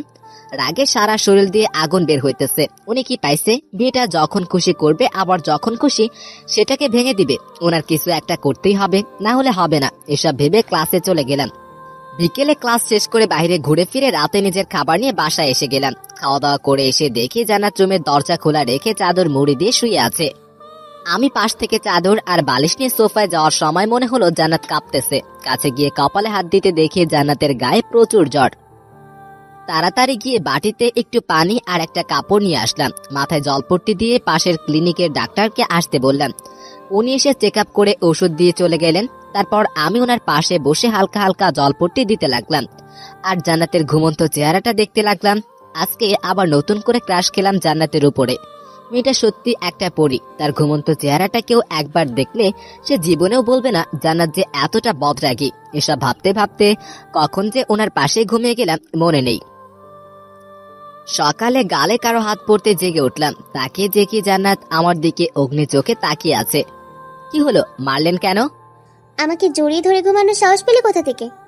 আসলে আমি ইচ্ছে করে আর বলতে না দিয়ে থামিয়ে দিল। চুপ, একটা কথাও বলবি না। আর আজ থেকে তুই অন্য রুমে থাকবি। তুই একা পেয়ে সুযোগ নিতে চেয়েছিলি। কাল রাতের পর থেকে ওনার উপর মায়া জমে গেল। জবাব দিতে গিয়ে পারছি না, তাকে ভালোবেসে ফেললাম না তো। এসব ভাবতে ভাবতে রুম থেকে বেরিয়ে গেলাম। অনলাইনে খাবার অর্ডার করে ফ্রেশ হতে চলে গেলাম। এসে দেখি খাবার চলে আসছে। তারপর আমি খাওয়া দাওয়া করে জান্নাতের জন্য খাবারগুলো টেবিলে রেখে চলে গেলাম। জানি ওর শরীর ভালো নাই, তাই ও রান্না করতে পারবে না। তাই খাবার রেখে চলে গেলাম ভার্সিটিতে। দুপুরে ক্যান্টিনে বসেছিলাম, তখনই মোবাইলটা বেজে উঠলো। পকেট থেকে বের করলাম, তাকিয়ে দেখি আম্মু কল করেছে, তাই রিসিভ করলাম তাড়াতাড়ি। আম্মু বলো। বৌমার শরীর ভালো না, আর তুই নাকি চলে গেছিস ভার্সিটিতে। ওই তোর বইয়ের চেয়ে বড় কি ক্লাসটা হয়ে গেছে নাকি? আম্মু আমি তো, ধমক দিয়ে থামিয়ে দিল। চুপ, আমি কিছু শুনতে চাই না। তুই এক্ষুনি বাসায় যা। আর বৌমার শরীর ভালো হওয়ার আগ পর্যন্ত তুই আর কোনো ক্লাস করবি না, আর ভার্সিটিতে যাবি না, বলে দিলাম। ওকে। আর এখনই তুই বাসায় যা। আমি বৌমাকে ফোন দিব একটু পরে, বলে দিলাম। ওকে বলেই ফোন রেখে দিলাম। তারপর সবার থেকে বিদায় নিয়ে বাসায় চলে আসলাম। এসে দেখি জান্নাত খাটে শুয়ে আছে আর টিভি দেখতেছে। আপনি আম্মুকে ফোন দিয়ে কি বলেছেন? যা শুনিয়েছি তোকে তাই বলেছি। আসলে বাসায় তো কেউ একজন থাকা লাগে আমাকে সেবা করার জন্য। তাই ভাবলাম সুস্থ হওয়ার আগ পর্যন্ত তোকেই রেখে দিই। কোনো কিছু না বলে ফ্রেশ হয়ে নিজের সবকিছু নিয়ে পাশের রুমে রেখে দিলাম। ওই হুসাইন, একটু শুনে যা তো। কেন? কাজ আছে, তাড়াতাড়ি আয়। ওকে বলেই ওনার রুমে গিয়ে হাজির হলাম। আমার পাগুলো ব্যথা করতেছে, একটু টিপে দিয়ে যা প্লিজ। আমি আপনার পা টিপে দিব? নাকি আম্মুকে ফোন দিয়ে বলবো তুই আমাকে সারাদিন কথা শুনিয়েছিস শরীর খারাপ হওয়ায়? আমি হালকা একটু হাসিয়ে গিয়ে ওর পাগুলো টিপে দিতে লাগলাম। পরদিন ভার্সিটিতে গেলাম। অন্যদিনের মতো দিনটা কাটতে লাগলো। দুপুরে জান্নাত হঠাৎ এসে আমার সামনে এসে দাঁড়ালো। আমার সাথে আয়। কেন? বেশি বকবক না করে আয়। ওকে বলে সবার সামনে থেকে উঠে জান্নাতের সাথে গেলাম। জান্নাত আমাকে নিয়ে ক্যান্টিনের টেবিলের উপর উঠে দাঁড়ালো। Attention guys. সবাই জান্নাতের দিকে ঘুরে তাকালো। তোমাদের সবাইকে আজকে একটা কথা বলতে চাই। পাশ থেকে কয়েকজন বলল, কি? আসলে আমি আর হুসাইন স্বামী স্ত্রী। এই ছুটিতে আমাদের বিয়েটা হয়েছে, তো সবাই এটা মাথায় রাখবে হুসাইনের স্ত্রী আছে। জান্নাত চলে গেল। সবাই জান্নাতের কথাটা শুনে হা হয়ে গেল। বিশেষ করে মেহেদি ভাই আমার দিকে জিজ্ঞাসা দৃষ্টি দিয়ে তাকিয়ে রইল। আমিও নেমে মেহেদি ভাইয়ের কাছে গেলাম। কিরে, জান্নাত এটা কি বলে গেল? আমি কিছু বুঝতেছি না। তুই জান্নাতকে বিয়ে করতে গেলি কেন? ভাইয়া আর আম্মুর কথায়। আম্মু আর ভাইয়ার কথায় বর্তমানে কেউ বিয়ে করে নাকি?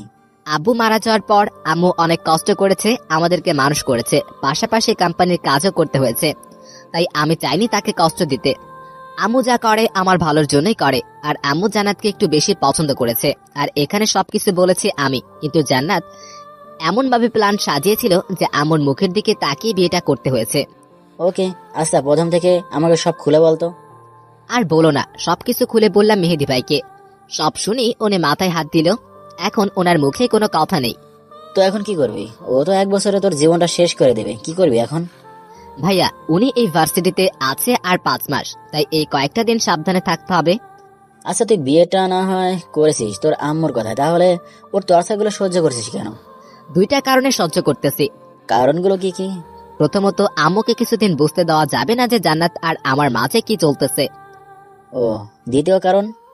জান্নাতকে উড়ার সময় দিতেছি। যখন সে চিল পাখির মতো আকাশের কাছাকাছি যাবে তখনই টান দিয়ে মাটিতে ফেলবো। তখনই বুঝবে হুসাইন কি জিনিস। মানে হলো চড়ুই পাখি থেকে মাথার উপরে তাকে 1000 বার মাটিতে ফেলেও তার কিছুই হবে না, কিন্তু চিল পাখি তাকে আকাশে, তাকে একবার মাটিতে ফেলতে পারলে তার আর উড়ার ক্ষমতা থাকে না। তাই চড়ুই পাখিটা উড়তে উড়তে চিল পাখির জায়গায় যাক, তারপর না হয় টান দিয়ে মাটিতে ফেলে দিব। তুই ভিলেন, সারা জীবনই থাকবি। জান্নাত ভাবতেছে আমি ওর দাস হয়ে যাচ্ছি, কিন্তু ও জানে না নিজের বিপদটাকে টানতেছে। আগে কি করতে চাইছিলি? জান্নাতকে আপাতত আমার মায়ায় ফেলতে হবে যেভাবেই হোক, তারপর ওর তেল বাহির করব আমি। আমাদের কোন রকম হেল্প লাগলে বলিস, ওকে সাহায্য করতে আমরা আছি তোর পাশে। সেটা তো জানি। আচ্ছা, আমার জানা মতে তোর লাইফ তো মারিয়া নামের একটা মেয়ে আছে, তার কি হলো? কি আর হবে, মারিয়াকে কিছুদিন ভুলে থাকতে হবে। জান্নাতের থেকে ডিভোর্স পাওয়ার পর মারিয়াকে বিয়ে করে ফেলবো। মারিয়া তখন বিয়ে করতে রাজি হবে তো? তুই বিবাহিত জেনেও? মারিয়া আমার আর জান্নাতের ব্যাপারে সব জানে, সো এসব নিয়ে টেনশন করো না। আর জান্নাত ছাড়া কি দুনিয়াতে মেয়ের অভাব আছে নাকি যে বিয়ে করতে পারবো না? তাও ঠিক, তুই তো চাইলে কয়েকটা বিয়ে করতেই পারবি, কারণ তোর সেই ট্যালেন্ট আছে। ধুর, বাদ দাও এসব কথা। ওকে, তা কি করবি এখন? এখন বাসায় চলে যাব, ভালো লাগতেছে না। থাকো, আমি গেলাম, কালকে কাজ আছে বলে সেখান থেকে চলে আসলাম। বাসায় এসে ফ্রেশ হয়ে দিলাম, এক ঘুম। সন্ধ্যায় ঘুম ভাঙলো, তাকিয়ে দেখি জান্নাত আমার দিকে তাকিয়ে আছে। দুপুরে আমাকে না বলে ভার্সিটি থেকে চলে আসলি কেন? এমনি। আর আপনাকে কারণ বলতে হবে নাকি? বলতে হবে নাকি কোনো মেয়ের সাথে লুচ্চামি করতে এসেছিলি? ঠিকই বলছেন। চুপ, বেশি বকবক করবি না, কারণ এই বাসাতে শুধু আমার রাজত্ব চলবে। যা বলবো তার উত্তর দিবি শুধু। তাহলে আপনার বাসায় আপনি থাকেন, আমি চলে যাই মেসে। যা, আমি বেশি না, আম্মুকে বলবো শুধু। আম্মুকে কষ্ট দিতে চাই না বলে আপনাকে সহ্য করতেছি, না হলে আপনার অবস্থা আগের মতোই করতাম। কিভাবে করবি? এটা তো ভার্সিটি না যে আমাকে হারিয়ে দিবি, এটা সংসার। আর সংসারের বড় বড় ভিলেনরাও রাজত্ব করতে পারে না, কারণ সংসারে রাজত্ব চলে মেয়েদের। সো 1 বছর যা বলি তাই কর, নাহলে সারা জীবনের জন্য জ্বালাতে থাকবো বলে দিলাম। এই জন্যই তো স্যার পাচ্ছেন, না হলে এমনিতে তো আমার একটা চুলও ছিঁড়তে পারবেন না। কেন? মারিয়ার কাছ থেকে তোকে কেড়ে নিলাম, এটাতে শিক্ষা হয়নি তোর? মারিয়া, মারিয়া, আই মারিয়া বলেই হু হু করে হেসে দিলাম, কারণ মারিয়ার কথা বলতেই মাথায় একটা বুদ্ধি আসলো। কি হলো, হাসছিস কেন? না, এমনি। বলেই মনে মনে ভাবতে লাগলাম, কোথায় থেকে আর কেড়ে নিতে পারলেন? আপনি আমাকে ছেড়ে দিলে আমি মারিয়াকে বিয়ে করে ফেলবো। আর মারিয়া এমনিতেও জানে আপনি কেন আমাকে বিয়ে করেছেন, তাই মারিয়াকে বিয়ে করতে আমার কোনো অসুবিধা হবে না। আর একটা কথা কি জানেন, মারিয়া নেক্সট পেইসে ভার্সিটিতে উঠবে, আর আপনি ভার্সিটি থেকে চলে গেলে আমারও রাস্তা ক্লিয়ার হয়ে যাবে। সো যা করার এই কয়েকদিনেই করে নিন, না হলে পরে আর পারবেন না। আমাকে মনে মনে ভাবছি। এসব ভাবছিলাম, তখনই জান্নাত ডাক দিল। কিরে, ভাবনার সাগরে ডুব দিলি নাকি? যা করবি আজ থেকে সব বলবি, নাহলে তোর খবর করে ছাড়বো বলে দিলাম। ওকে, তা এখন একটু প্রস্রাব করতে যেতে পারি? কি, যা চাচা। বাসায় রান্না করার মতো কেউ নেই, তাই রাতে খাবার অর্ডার করে খাওয়া দাওয়া করে আরামে একটা ঘুম দিলাম। আজকে একটু তাড়াতাড়ি ভার্সিটিতে চলে আসলাম। এসে ক্যান্টিনে বসেছিলাম, তখনই আমার ক্লাসমেট একটা মেয়ে আসলো। মেয়েটা কিছুদিন ধরে আমাকে ফলো করতেছিল। মেয়েটাকে দেখতে একদম পরীর মতো। আজকে কি বলতে এসেছে কে জানে। আপনাকে একটা কথা বলার ছিল। বলেন। তোমাকে আমার খুব ভালো লাগে। কি? তোমাকে বলবো বলবো ভাবছিলাম, আজকে কেউ নেই তাই ভাবলাম আজকে বলে দেই। আমি যে বিবাহিত সেটা আপনি জানেন না? জানি, কিন্তু ওই আপুটা যে আপনার উপর প্রতিশোধ নিতে বিয়ে করেছে সেটাও আমি বুঝি। ওর কথা শুনে আমি হা হয়ে ওর দিকে তাকিয়ে রইলাম। দেখো, আমি তোমাকে ভালোবাসি, তুমি চাইলে আমার সাথে রিলেশনে থাকতে পারো। মনে মনে ভাবলাম জান্নাতকে একটু শায়েস্তা করা দরকার, তাই আমিও বললাম এমনিতেও জান্নাতের জ্বালায় অতিষ্ঠ হয়ে গেছি। তাহলে চলো বিকেলে কোথাও কফি খেয়ে আসি। অবশ্যই, বলো কোথায় খেতে যাবে? কফি হাউসে গেলে কেমন হয়? ওকে, সময় মতো চলে আইসেন বলে সেখান থেকে চলে আসলাম। কিছুক্ষণ পর মেহেদি ভাই সহ সবাই চলে আসলো। জান্নাতকেও দেখলাম ভিতরে যেতে, দেখে হালকা একটু হাসলাম। সবাইকে নিয়ে আড্ডা দিতেছিলাম, তখনই জান্নাত এসে সামনে দাঁড়ালো। তাকিয়ে দেখি রাগে চোখ মুখ লাল হয়ে আছে। রেগে আছেন কেন, কিছু বলবেন নাকি? জান্নাতের মুখে কোনো কথা নেই, হঠাৎ ঠাস করে গালে একটা চড় বসিয়ে দিল। আমি গালে হাত দিয়ে অবাক হয়ে ওনার দিকে তাকিয়ে রইলাম। তুই নীলাকে কি বলেছিস? নীলাটাকে? ও, একটু আগে রোম্যান্সের কথা বলে এখন ভুলে গেছিস নীলাকে? সরি, কার সাথে রোমান্টিক কথা বললাম? এই যে এই মেয়েটার সাথে। ওহ, ওর নাম Nila. Nice name. Nice name কথাটা বলার সাথে সাথে জান্নাত আরেকটা চড় গালে বসিয়ে দিল। গালে হাত দিয়ে ওনার দিকে তাকিয়ে দেখি রাগটা বেড়ে আছে, কিন্তু সবার সামনে এইভাবে চড় মারাই আমার কেমন জানি লেগে উঠল। বাসায় বউ থাকতে অন্য মেয়ের সাথে রোম্যান্স করতে লজ্জা করে না তোর? বাসায় বউ আছে মানে আপনি বউ পেলেন কোথায় বাসায়? কেন, আমি তোর কি হই? আপনি বলেন তো, আজ পর্যন্ত বউ হওয়ার মতো কোনো কাজ করেছেন আপনি? এই পর্যন্ত আমাকে শান্তিতে একটা মিনিট থাকতে দিয়েছেন। আপনার থেকে ইন্ডিয়া পাকিস্তানের শত্রুতাও ভালো। কথাগুলো শুনে জান্নাত স্থির হয়ে দাঁড়িয়ে রইল। আমি উঠে চলে যাওয়ার ভাব করে জান্নাতের পিছে নিয়ে গিয়ে মেহেদি ভাইকে চোপটিক দিয়ে ইশারায় বলছিলাম আগুনে পেট্রোল দিতে। তারপর সেখান থেকে চলে গেলাম আর ভাবলাম, জান্নাত তুমি নিজেও জানো না তোমাকে ভবিষ্যতে কতটা জ্বালাবো আমি। আপাতত মায়ায় ফেলবো, তারপর বাকিটা দেখবে তুমি। তারপর ক্লাস না করে বাসায় চলে আসলাম। শরীরটা বেশি ভালো না, তাই দুপুরে খাওয়া দাওয়া করে দিলাম এক ঘুম। সন্ধ্যায় জান্নাতের ডাকে ঘুম ভাঙলো। কি হলো, ডাকতেছেন কেন? বাইরে আকাশ খারাপ হইতেছে, রাতে খাবার জন্য কিছু কি নিয়ে আয়। ঘুম না ভাঙিয়ে অনলাইনে অর্ডার করে দিল তো পারতেন। চুপ, বেশি কথা বলবি না, যা লাগবে না তোর। বলে মুখ বাঁকিয়ে রুম থেকে চলে গেল। ঘুমটা ভেঙে দিয়ে গেছে, তাই আর ঘুম ধরলো না। তাই উঠে ফ্রেশ হয়ে ড্রয়িং রুমে গেলাম। এসে দেখি মহারানী টিভি দেখতেছে। পানি খেয়ে আমি রুমে চলে আসলাম। আকাশের অবস্থা খারাপ হতে চলেছে, মনে হয় রাতে ঝুম বৃষ্টি হবে বা তুফান হবে। আমি এসব চিন্তা বাদ দিয়ে পড়তে বসে গেলাম। কিছুক্ষণ পর শুরু হয়ে গেল আকাশের গর্জন করা। এখন পড়তে অনেক ভালো লাগতেছে। হঠাৎ অনুভব করলাম আমার পেছনে কেউ একজন দাঁড়িয়ে আছে। তাকিয়ে দেখি জান্নাত দাঁড়িয়ে আছে। কি হলো, এখানে দাঁড়িয়ে আছেন কেন? আজকে তোর সাথে পড়তে বসবো। কেন? এমনি, বেশি কথা না বলে নিজের কাজ কর। তারপর আমি নিজের পড়ায় মন দিলাম। জান্নাত আমার উল্টো পাশের চেয়ারটায় বসলো। কিছুক্ষণ পর হঠাৎ খেয়াল করলাম আকাশ গর্জন দিলে জান্নাত কেঁপে ওঠে। বুঝে গেলাম জান্নাত আকাশের গর্জনগুলো খুব ভয় পায়, তাই আমার পাশে পড়তে বসেছে। জান্নাত বড় হয়ে গেছে ঠিকই, কিন্তু মনটা এখনো বাচ্চাই রয়ে গেল। এসব ভেবে মনে মনে হালকা হেসে আমি আবার পড়ায় মন দিলাম। হঠাৎ জান্নাত বলে উঠল, তোর হাতটা একটু ধরতে পারি? কি? তোর হাতটা একটু ধরতে দিবি? হাত ধরবেন কেন? এমনি, ধরতে দিবি কিনা তাই বল। খারাপ মতলব না থাকলে ধরতে পারেন। তোর প্রতি খারাপ মতলব কোনোদিনও হবে না আমার। এই প্রথম আমার হাতে তার হাত রেখেছে। এটার ফিলিংসটাই আলাদা, যা ভাষায় বোঝানো যাবে না। পড়তেছিলাম আর খেয়াল করতে লাগলাম। আকাশ যখনই গর্জন দেয়, জান্নাত তখনই আমার হাতটাকে জোরে আঁকড়ে ধরে, তারপর আবার নরমাল ভাবে ধরে থাকে। জান্নাত হয়তো মেঘের গর্জনকে অনেক ভয় পায়। পড়া শেষ করে গিয়ে দুজন খেয়ে নিলাম। তারপর রুমে এসে শুয়ে গেলাম। কিছুক্ষণ পর জান্নাত এসে আমার পাশে শুয়ে পড়ল। কি হলো, আপনি এখানে এইভাবে শুয়ে পড়লেন কেন? এমনি, বেশি কথা না বলে ঘুমা। আপনি এখানে থাকেন, আমি সোফায় গিয়ে ঘুমাই। তোকে সোফায় যেতে বলেছি আমি। চুপচাপ যেখানে আছিস সেখানেই ঘুমা, আর মাঝেই কোলবালিশটা থাকবে। ওকে। জান্নাত কি করতে চাইতেছে দেখা দরকার, তাই চুপ করে ঘুমের ভান ধরে শুয়ে রইলাম। এইভাবে প্রায় আধা ঘন্টা শুয়ে থাকার পর হঠাৎ জান্নাত বলে উঠল, হুসেন, তোকে একটা কথা বলার ছিল। আমি কোনো উত্তর না দিয়ে চুপ করে রইলাম। কিরে, তুই কি ঘুমিয়ে আছিস? তাও কোনো উত্তর দিলাম না। তারপর জান্নাত আর কোনো কিছু না বলে আস্তে করে আমাকে জড়িয়ে ধরলো। আমি অবাক হয়ে গেলাম ওনার এমন কাণ্ড দেখে। চুপচাপ কিছুক্ষণ শুয়ে রইলাম। জান্নাত তো আমাকে জোরে চেপে ধরে আছে। প্রায় 10 মিনিট পরে মনে হলো ওর হাতে পা একটু লুজ হয়েছে, মানে জান্নাত ঘুমিয়ে পড়েছে। আমি শিওর হওয়ার জন্য আস্তে করে জান্নাত বললাম, ওই আপনি এইভাবে জড়িয়ে ধরেছেন কেন? জান্নাতের কোনো সারা শব্দ নাই। বুঝলাম পাগলিটা ঘুমিয়েছে। আস্তে করে চোখ খুলে জান্নাতের দিকে তাকালাম। রুমের ভিতরের হালকায় আলোয় জান্নাতকে যা লাগছে না, একটা পরীকেও সে হার মানিয়ে দিবে। আমি ওনার দিকে হা করে তাকিয়ে রইলাম। ওনার এইভাবে জড়িয়ে ধরা দেখে আমার নিয়ত উল্টাতে লাগলো। পরে ভাবলাম কারো সুযোগ নেওয়াটা ঠিক হবে না, তাই সব চিন্তা বাদ দিয়ে জান্নাতের নিষ্পাপ মুখটা দেখতে। নিজের ক্রাশ যখন জড়িয়ে ধরে ঘুমিয়ে থাকে তখন অনুভূতিটাই আলাদা কাজ করে। এমন লাগে যেন পৃথিবীটা হুমড়ি খেয়ে আমার বুকে শুয়ে আছে। এরকম নানান রকম কথা ভাবছিলাম আর জান্নাতকে দেখতেছিলাম। তখনই তাকিয়েছিলাম, তাই মনে নেই। সকালে একটু তাড়াতাড়ি ঘুম ভেঙে গেল।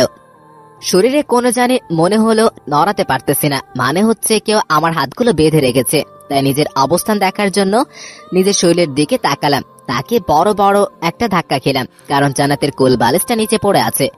জান্নাত আমাকে কোলবালিশ ভেবে আমার গায়ে নিচ দিয়ে একটা হাত আর উপর দিয়ে একটা হাত দিয়ে জড়িয়ে ধরে আছে, আর এক পা আমার উপরে তুলে দিয়ে ঘুমিয়ে আছে। মাথায় চুলগুলো এলোমেলো হয়ে পড়ে আছে, তাই ফু দিলাম সেগুলো ঠিক হওয়ার জন্য। আর তখনই জান্নাত সজাগ হয়ে গেল, আপনার কোলবালিশ আমি না, আপনার কোলবালিশ নিচে পড়ে আছে। জান্নাত নিচের দিকে খেয়াল করে আহ করে নিজেকে ছাড়িয়ে নিল। তুই আমার কাছে আসলি কেন? সরি, কাছে আমি না, আপনি এসেছেন। এই পাশে আমি শুয়েছিলাম আর আপনি রাতের অন্ধকারে একটা ছেলেকে একা পেয়ে সুযোগ নিয়েছেন। জান্নাত কিছুই বলল না। সত্যি করে বলেন, কি কি করেছেন আমার সাথে? কি কি করেছি মানে? তোর কি মনে হয় তোর মতো খারাপ ছেলের সুযোগ নিব আমি? সেটা তো ঘুম থেকে উঠেই দেখতে পেলাম। চুপ, বেশি কথা বলবি না। যা এখন গিয়ে কফি বানিয়ে নিয়ে আয়। যাচ্ছি বলেই উঠে কফি বানাতে চলে গেলাম। বাইরে হালকা বৃষ্টি আছে, তাই কফি হলে সেই লাগবে, এই ভেবে কফি বানিয়ে নিলাম। কফি নিয়ে এসে দেখি জান্নাত আবার ঘুমিয়ে গিয়েছে, তাই ডাক দিলাম ওঠার জন্য। কি হলো, ডাকতেছিস কেন?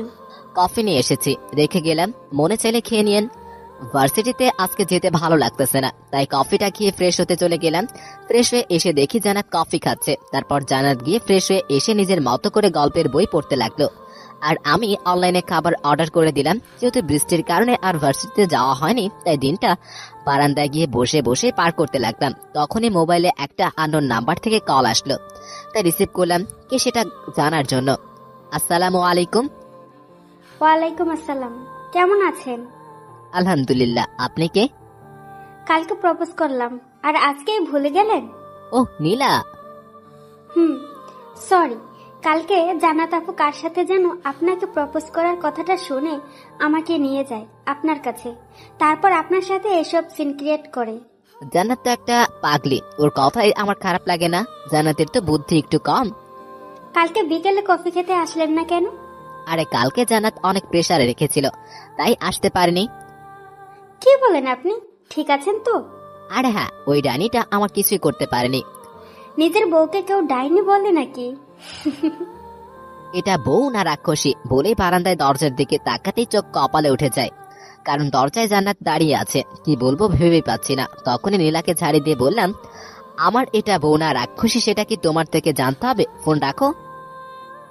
তারপর ফোনটা কেটে দিয়ে জান্নাতের দিকে ফিরে তাকিয়ে ভালো সাজার জন্য বলে উঠলাম, একটা মেয়ে আপনাকে রাক্ষসী বলতেছিল, তাই ইচ্ছে মতো ঝেড়ে দিয়েছি। ও তাই নাকি? তা কি বললাম আমার নামে? জান্নাত রাগে মুখ লাল হয়ে আছে। ওই তো মেয়েরা রাগ করলে যা গালে দেয় আর কি। ও নিশ্চয়ই বলেছে ওই ডাইনিটা আমার কিছু করতে পারিনি, এরকম কিছু নিশ্চয়ই। বুঝে গেলাম সব শুনে ফেলেছে, তাই এবার মার খাওয়া থেকে নিজেকে রক্ষা করতে হবে। তাই কি করব ভাবতেছি, তখন জান্নাত বলে উঠল, কি রে, মনে পড়তেছে না কি বলেছিল মেয়েটা? মনে করিয়ে দেব? পরে তো আছেই, কিন্তু ওই মেয়েটা আপনার নামে একটা কথা বলেছে, যেটা আমি আপনাকে বলতে পারতেছি না। কেন, কি বলেছে? বললে তো আপনি রেগে যাবেন। তোরে না বলতে বলছি। আপনার নাকি বিয়ের আগে কয়েকটা ছেলের সাথে রিলেশন ছিল, আপনি আমাকে ঠকালেন, বিপদ এড়াতে মিথ্যাগুলো বলতে হচ্ছে। কিসব যাতে বলছিস, মুখ সামনে কথা বলবি বলে দিলাম। মেয়েটা বলেছে আপনার ল্যাপটপে যে মেইল আইডিটা আছে সেটা চেক করলে নাকি সব পেয়ে যাব। ওই মেয়েটার সাহস কি করে হয় আমার নামে মিথ্যা বলার? মেয়েটা মিথ্যে বলেছে না সত্যি সেটা তো আপনার ল্যাপটপের ইমেল দেখলে বোঝা যাবে। মানে তুইও আমাকে বিশ্বাস করছিস না? কিভাবে করব? আপনি কি মনমোহন শুধু নাকি যে বিশ্বাস করব? আর যদি ল্যাপটপে এমন কোনো কিছু না থাকে তাহলে আপনি সেটা একবার দেখালেই পারেন। ওকে আয়, তুই আমার সাথে আমার রুমে, আমি দেখাচ্ছি তোকে। ওকে চলেন বলেই ওনার পিছনে পিছনে যেতে লাগলাম। যখনই উনি আমার রুম থেকে বের হলেন তখনই আমি ঠুস করে দরজাটা লাগিয়ে দিলাম। লাগিয়ে দিয়ে নাগিন ডান্স দিতে লাগলাম। ওপাশ থেকে জান্নাত দরজা ধাক্কাচ্ছে, ডাকতেছে, কিন্তু কে আর পায় কাকে। আমি তো জান্নাতকে বোকা বানিয়ে সেই খুশি। ওই পাশ থেকে জান্নাত বলতেছে, ওই হুসাইনের বাচ্চা, দরজা খোল, নাহলে পরে তোর অবস্থা খারাপ করে দেবে বলে দিলাম। তোকে আমি কাজে চিবিয়ে খাবো। ভালোই ভালোই খুল বলছি। আমি কোনো কিছু না বলে খাটে গিয়ে শুয়ে শুয়ে মোবাইলে গান শুনতে লাগলাম। কিছুক্ষণ পর সবকিছু ঠান্ডা হয়ে গেল। আজকে বের হওয়া যাবে না, না হলে মার্ডার হয়ে যেতে পারি, তাই রুমে বসে থাকাই ভালো। দুপুরে না খেয়ে রুমেই বসে আছি। বসে থাকতে থাকতে আর ভালো লাগতেছে না, বাইরে যাওয়া যাবে না। অবশেষে দুপুরে একটু পরের দিকে ঘুমিয়ে গেলাম। ঘুম ভাঙলো গালে কারোর শীতল স্পর্শে। চোখ খুলে তাকিয়ে দেখে জান্নাত সামনে বসে আছে। হালকা একটু হেসে আবার ঘুমাতে যাব, তখনই সবকিছু মনে পড়ে গেল। লাফিয়ে উঠতে গিয়ে পারলাম না। তাকিয়ে দেখি আমার হাত আর পা গুলো জান্নাতের একটা ওড়না দিয়ে বেঁধে রেখেছে। পাশে তাকিয়ে দেখি জান্নাত কতগুলো লিপস্টিক নিয়ে বসে আছে। মানেটা বুঝতে পারলাম না। ও আমাকে না মেরে এভাবে লিপস্টিক নিয়ে বসে আছে কেন? আরে বাবু, তোমার ঘুম ভেঙেছে? ওই বাবুকে আর আমাকে এভাবে বেঁধে রেখেছেন কেন? ওলে ওলে, আমার বাবুটা রাগও করে দেখি। কেন, মনে নেই কি করেছিস? সরি, আসলে আমি তখন সেলফ ডিফেন্সের জন্য এগুলো করে দিয়েছিলাম। তো এখন তো কোনো ডিফেন্স করার অবস্থা তোর নাই।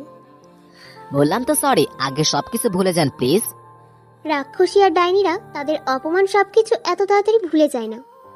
তারপর জান্নাত তার ফোনটা বের করে আমার কয়েকটা ফটো তুললো। তারপর নিজের ঠোঁটে আবার লিপস্টিক লাগালো, লাগিয়ে আমার গালে চুমু দিতেছে, এমন ভাবে ছবি তুলতেছে।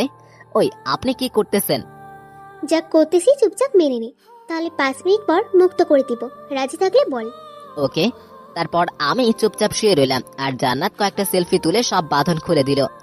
শোন, গিয়ে একবার আয়নায় মুখটা দেখে নে, না হলে পরে সমস্যা হবে। উঠে চলে গেলাম ফ্রেশ হতে। ওয়াশরুমে গিয়ে আয়নায় নিজের মুখটা দেখে নিজেই ভয় পেয়ে গেলাম, কারণ মুখের কমপক্ষে 20 জায়গায় জান্নাত চুমু দিয়েছে আর তার লিপস্টিকের দাগগুলো স্পষ্ট দেখা যাচ্ছে। এই জন্যই এতগুলা লিপস্টিক এনে রেখেছিল ডাইনিটা। তখনই ফটো তোলার কথাটা মনে পড়ে গেল। তাড়াতাড়ি ফ্রেশ হয়ে বাইরে এসে দেখি আপু আমার বিছানায় শুয়ে আছে। আমি বেরোতেই বলে উঠল, কি রে, কেমন লাগলো শখটা?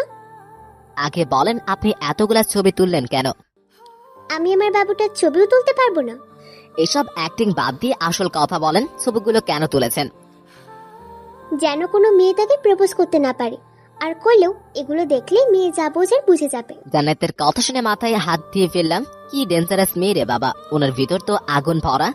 কি বলবো কিছুই বুঝতে পারতেছি না। শোনো বাবু, এরপর থেকে কারো প্রপোজ এক্সেপ্ট করার আগে আজকে দিনটার কথা মনে রেখো, ওকে বাবু? আমি কিছু না বলে চুপচাপ বসে রইলাম। আর নীলাকেও তোর সাথে তোলা সেলফিগুলো পাঠিয়ে দিয়েছি। তোকে কাছে পেলে জানে মেরে দিবে বলেছে। আপনি কেন আমার পিছনে লেগে থাকেন? তুই যে আমাকে জ্বালিয়েছিস, তাই আমি একটা বছর তোকে জ্বালাবো। আর কিছুই বললাম না। পরের দিন সকালে জান্নাত নিজের মতো করে ভার্সিটিতে চলে গেল আর আমি নিজের মতো করে ভার্সিটিতে চলে গেলাম। সারাদিন ভালোই দিন কাটলো। লাস্ট ক্লাস করতেছিলাম, তখনই সাইলেন্ট থাকা ফোনটা বেজে উঠলো। তাকিয়ে দেখি জান্নাত ফোন দিয়েছে। এক রুম থেকে অন্য রুমে ফোন দিতেছে কেন? বিরক্তি নিয়ে বাইরে এসে ফোনটা রিসিভ করলাম। কি হলো, এখন ফোন দিয়েছেন কেন? তোর ফোন দেওয়া ছাড়া তো আমার আর কাজ নেই, তাই ফোন দিয়েছি। তুই এখনই বাসায় আয়। একটু পরে ক্লাস শেষ হবে, তখন চলে আসবো। তোর ভাইয়া এসে দেখো তুই আর আমি দুজন আলাদা রুমে থাকি, তারপর এসে তুই ওনাকে বুঝতিস।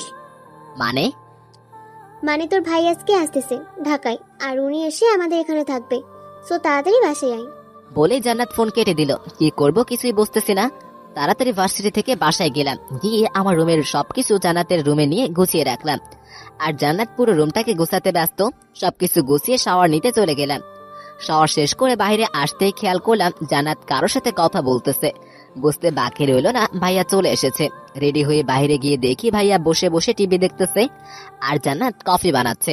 তারপর ভাইয়ার সাথে কুশল বিনিময় করে দুজন বসে টিভি দেখতে লাগলাম। তখনই জান্নাত বলল, আপনি কি কফি খাবেন? ভাইয়ার কফি ফেভারিট, আর এটা কি জিজ্ঞেস করা লাগে নাকি? আমি ভাইয়ার কথা না, আপনাকে জিজ্ঞেস করছি। আমাকে? হুম। জান্নাতের মুখে আপনি শুনে জীবনের সবচেয়ে বড় শর্ট খেলাম। একটু আগেও তুই তুকারি করতেছিল, আর এখনই আপনি? বাহ, উনি তো অ্যাক্টিং এ মাস্টার্স পাস। কিরে, খাবি কিনা বল? হ্যাঁ, আমার জন্য হালকা একটু বানিও। ওকে। খাবারের জন্য বাইরে থেকে গিয়ে সবকিছু নিয়ে আসলাম। রাতে খাওয়া দাওয়া শেষ করে আমি আর ভাইয়া চলে গেলাম ছাদে। সবার খোঁজ খবর নিয়ে নিচে চলে আসলাম। এসে দেখি জান্নাত তো বসে আছে আমাদের জন্য। তুমি ঘুমাওনি? না, আপনারা সজাগ তাই আর ঘুমাইনি। জান্নাত, তোমরা গিয়ে ঘুমিয়ে যাও। আপনি নয় ভাইয়ের সাথেই ঘুমিয়ে যান। হুসাইন, আমার সাথে থাকা লাগবে না, তোমরা যাও, গিয়ে ঘুমিয়ে যাও, সকালে দেখা হবে। Good night. জান্নাত আর আমি চলে গেলাম আমাদের রুমে। কিরে, তোর সাহস তো কম না, তুই আমাকে তুমি করে বলিস? আপনি কি চান আমি ভাইয়ার সামনে আপনি করে বলি? তারপর ভাইয়া জিজ্ঞেস করলে আমি সব সত্যি বলে দেই? তারপর ভাইয়া আমার কথা চিন্তা করে আপনার থেকে ডিভোর্স নিয়ে দিবে? ওই, তোর কাছ থেকে এত কথা শুনতে চাইছি আমি? তাহলে এখন যেটা বলবো সেটা মেনে নেওয়াই আপনার জন্য বেটার। ভাইয়া চলে যাওয়ার পর তোকে বোঝাবো কত ধানে কত চাল। আগে এটা বলেন, আপনি আমাকে আপনি আপনি করে কেন বলতেছেন? মন চাইতেছি তাই, তোকে বলতে হবে নাকি? না, এমনি আর কি। যা সোফায় গিয়ে শুয়ে পড়, সকালে বেঁচে থাকলে দেখা হবে। জান্নাত শুয়ে গেল, আমিও বালিশ এনে সোফায় ঘুমিয়ে গেলাম। এইভাবে কয়েকদিন কেটে গেল। যত দিন যাচ্ছে জান্নাতের অত্যাচার ততই বাড়তেছে। কোনো মেয়ের সাথে কথা বলতে পারি না, কোনো মেয়ের দিকে তাকাতেও পর্যন্ত পারে না। কেউ প্রপোজ করলে জান্নাত তার তোলা ছবিগুলো মেয়েটাকে দেখায়, ব্যাস জায়গায় সব শেষ। এসবের কিছু একটা হাল করতে হবে ভাবতেছি, তখনই মাথায় একটা আইডিয়া আসলো। তাই মেহেদি ভাইকে ফোন দিলাম রাতে, দিয়ে সবকিছু বলে দিলাম। সকালে ভার্সিটিতে গিয়ে মেহেদি ভাইদের নিয়ে বসে অপেক্ষা করতে লাগলাম কখন জান্নাত আসবে। জান্নাত আসলেই গেট থেকে একজন ইশারা দিবে, তারপর আমরা আমাদের কাজ শুরু করব।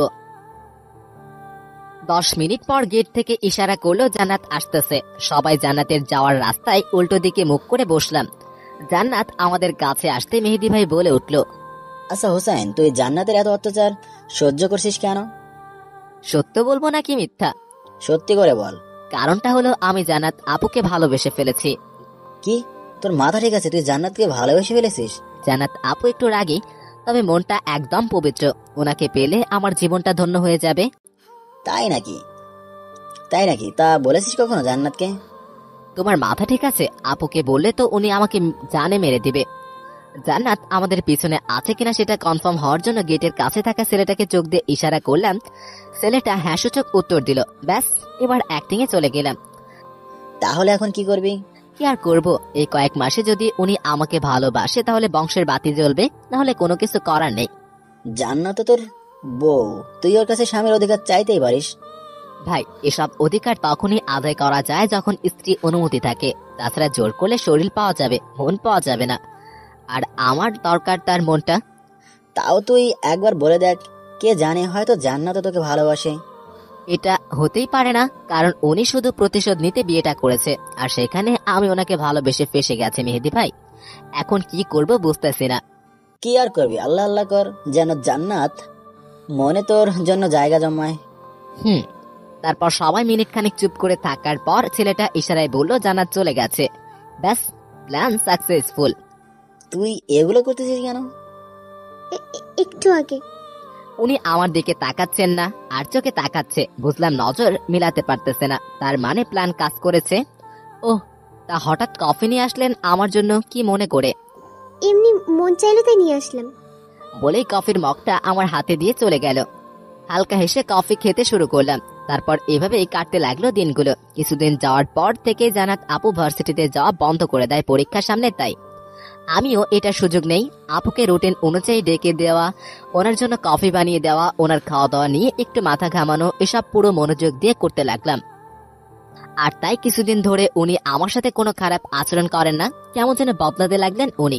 আমার চোখের দিকে চোখ মিলান না উনি। কোনো জানি মনে হয় উনি আমার জালে ফাঁসতে শুরু করেছে। সকালে ভার্সিটিতে গিয়ে মেহেদি ভাইয়ের সাথে দেখা করলাম। মেহেদি ভাই, আমার একটা ফ্রেন্ডকে এই ভার্সিটিতে চান্স করে দিতে হবে। তুই তোর শ্বশুরকে বললেই তো পারিস। তুমি পারবে কিনা সেটা বলো। তা কে তোর সেই ফ্রেন্ডটা? মারিয়া। কি, তোর মাথা ঠিক আছে? তুই কি করতে চাইছিস সেটা বল। আগুনের জন্য ডিজেল আনতেছি। মানে তুই জান্নাতকে দেখিয়ে মারিয়ার সাথে প্রেম করবি? এবার বুঝেছো কেন শ্বশুরকে বলিনি? কিন্তু হোসাইন, আমার কেন জানি মনে হচ্ছে তুই বড় একটা ভুল করতে যাচ্ছিস। এখানে ভুলের কোনো কিছুই নেই। আর এমনিতেও আর 8 মাস পরে তার তো আমাকে জান্নাত ছেড়েই দেবে। তখন আমি কি করব? আমার লাইফও গোছাতে তো কাউকে লাগবে, তাই মারিয়াকে আমার দরকার। ওকে, তুই চিন্তা করিস না, আমি দেখতেছি। অ্যাডমিশন কবে থেকে? 2 দিন পর থেকে। তুমি সব ব্যবস্থা করো। এখন নিজে জ্বলবে আর বুঝবে উনি অন্যকে জ্বালালে কেমন লাগে। সবকিছুর হিসেব নিব আমি গুনে গুনে। ওকে, তুই মাথা ঠান্ডা কর, আর যা করবি ভেবে চিন্তা করিস। আগে এটা বলো, তুমি কি এবারও ভার্সিটিতে থাকবে নাকি? আমি তো এখানে থেকে রাজনীতি করি, তাই আরো কয়েক বছর এখানে আছি। তাহলে তো ভালোই। এরপর আরো কিছুক্ষণ কথা বলে বাসায় চলে আসলাম। রাতে পড়াশোনা শেষ করে খাওয়া দাওয়া করে ছাদে গেলাম। হালকা কিছুক্ষণ ঘোরাফেরা করে রুমে এসে ঘুমিয়ে গেলাম। পরের দিন ভার্সিটি থেকে মারিয়ার কাছে অফার পাঠালাম। মারিয়া নিজেও জানে না আমি এটা করতেছি, যার কারণে মারিয়া ভার্সিটিতে চান্স পেয়ে রাজি হয়ে যায়। 2 দিন পর সকালে নাস্তার সময় মেহেদি ভাইয়ের কল আসলো, তাই রিসিভ করলাম। কি রে, তুই কই? নাস্তা করতেছি ভাই। মারিয়া ভার্সিটিতে ভর্তি হতে এসেছে, তুই এখনই আয়। কি? ওকে, আমি এখনই আসতেছি বলে ফোনটা রেখে দিয়ে উঠে চলে যেতে লাগলাম। তখনই জান্নাত ডাক দিল। কোথায় যাচ্ছিস? ভার্সিটিতে যাব, একটু কাজ আছে। নাস্তা শেষ করে তারপর যাবি, বসে নাস্তাটা শেষ কর। ওকে বলেই আবার ব্রেকফাস্ট করতে বসে গেলাম। শেষ করে তাড়াতাড়ি চলে গেলাম ভার্সিটিতে। গিয়ে মেহেদি ভাইয়ার সাথে দেখা করি। ভাই, মারিয়া কই? ওইখানে আছে। ও একলা একলা অনেক নার্ভাস ফিল করতেছিল, তাই আমার বান্ধবীদের বললাম মারিয়াকে কোম্পানি দিতে, আর ওরা ওইখানে মারিয়াকে নিয়ে গল্প করতেছে। তুই যা। বলেই মেহেদি ভাইকে জড়িয়ে ধরলাম। তারপর বাগানে চলে গেলাম। আমাকে দেখে বাকিগুলো উঠে চলে গেল। মারিয়া পিছনে তাকিয়ে আমাকে দেখে অবাক হয়ে গেল। মারিয়া দাঁড়িয়ে গেল। সাথে সাথে গিয়ে মারিয়াকে জড়িয়ে ধরলাম। খেয়াল করলাম মারিয়া আমাকে জড়িয়ে ধরতেছে না।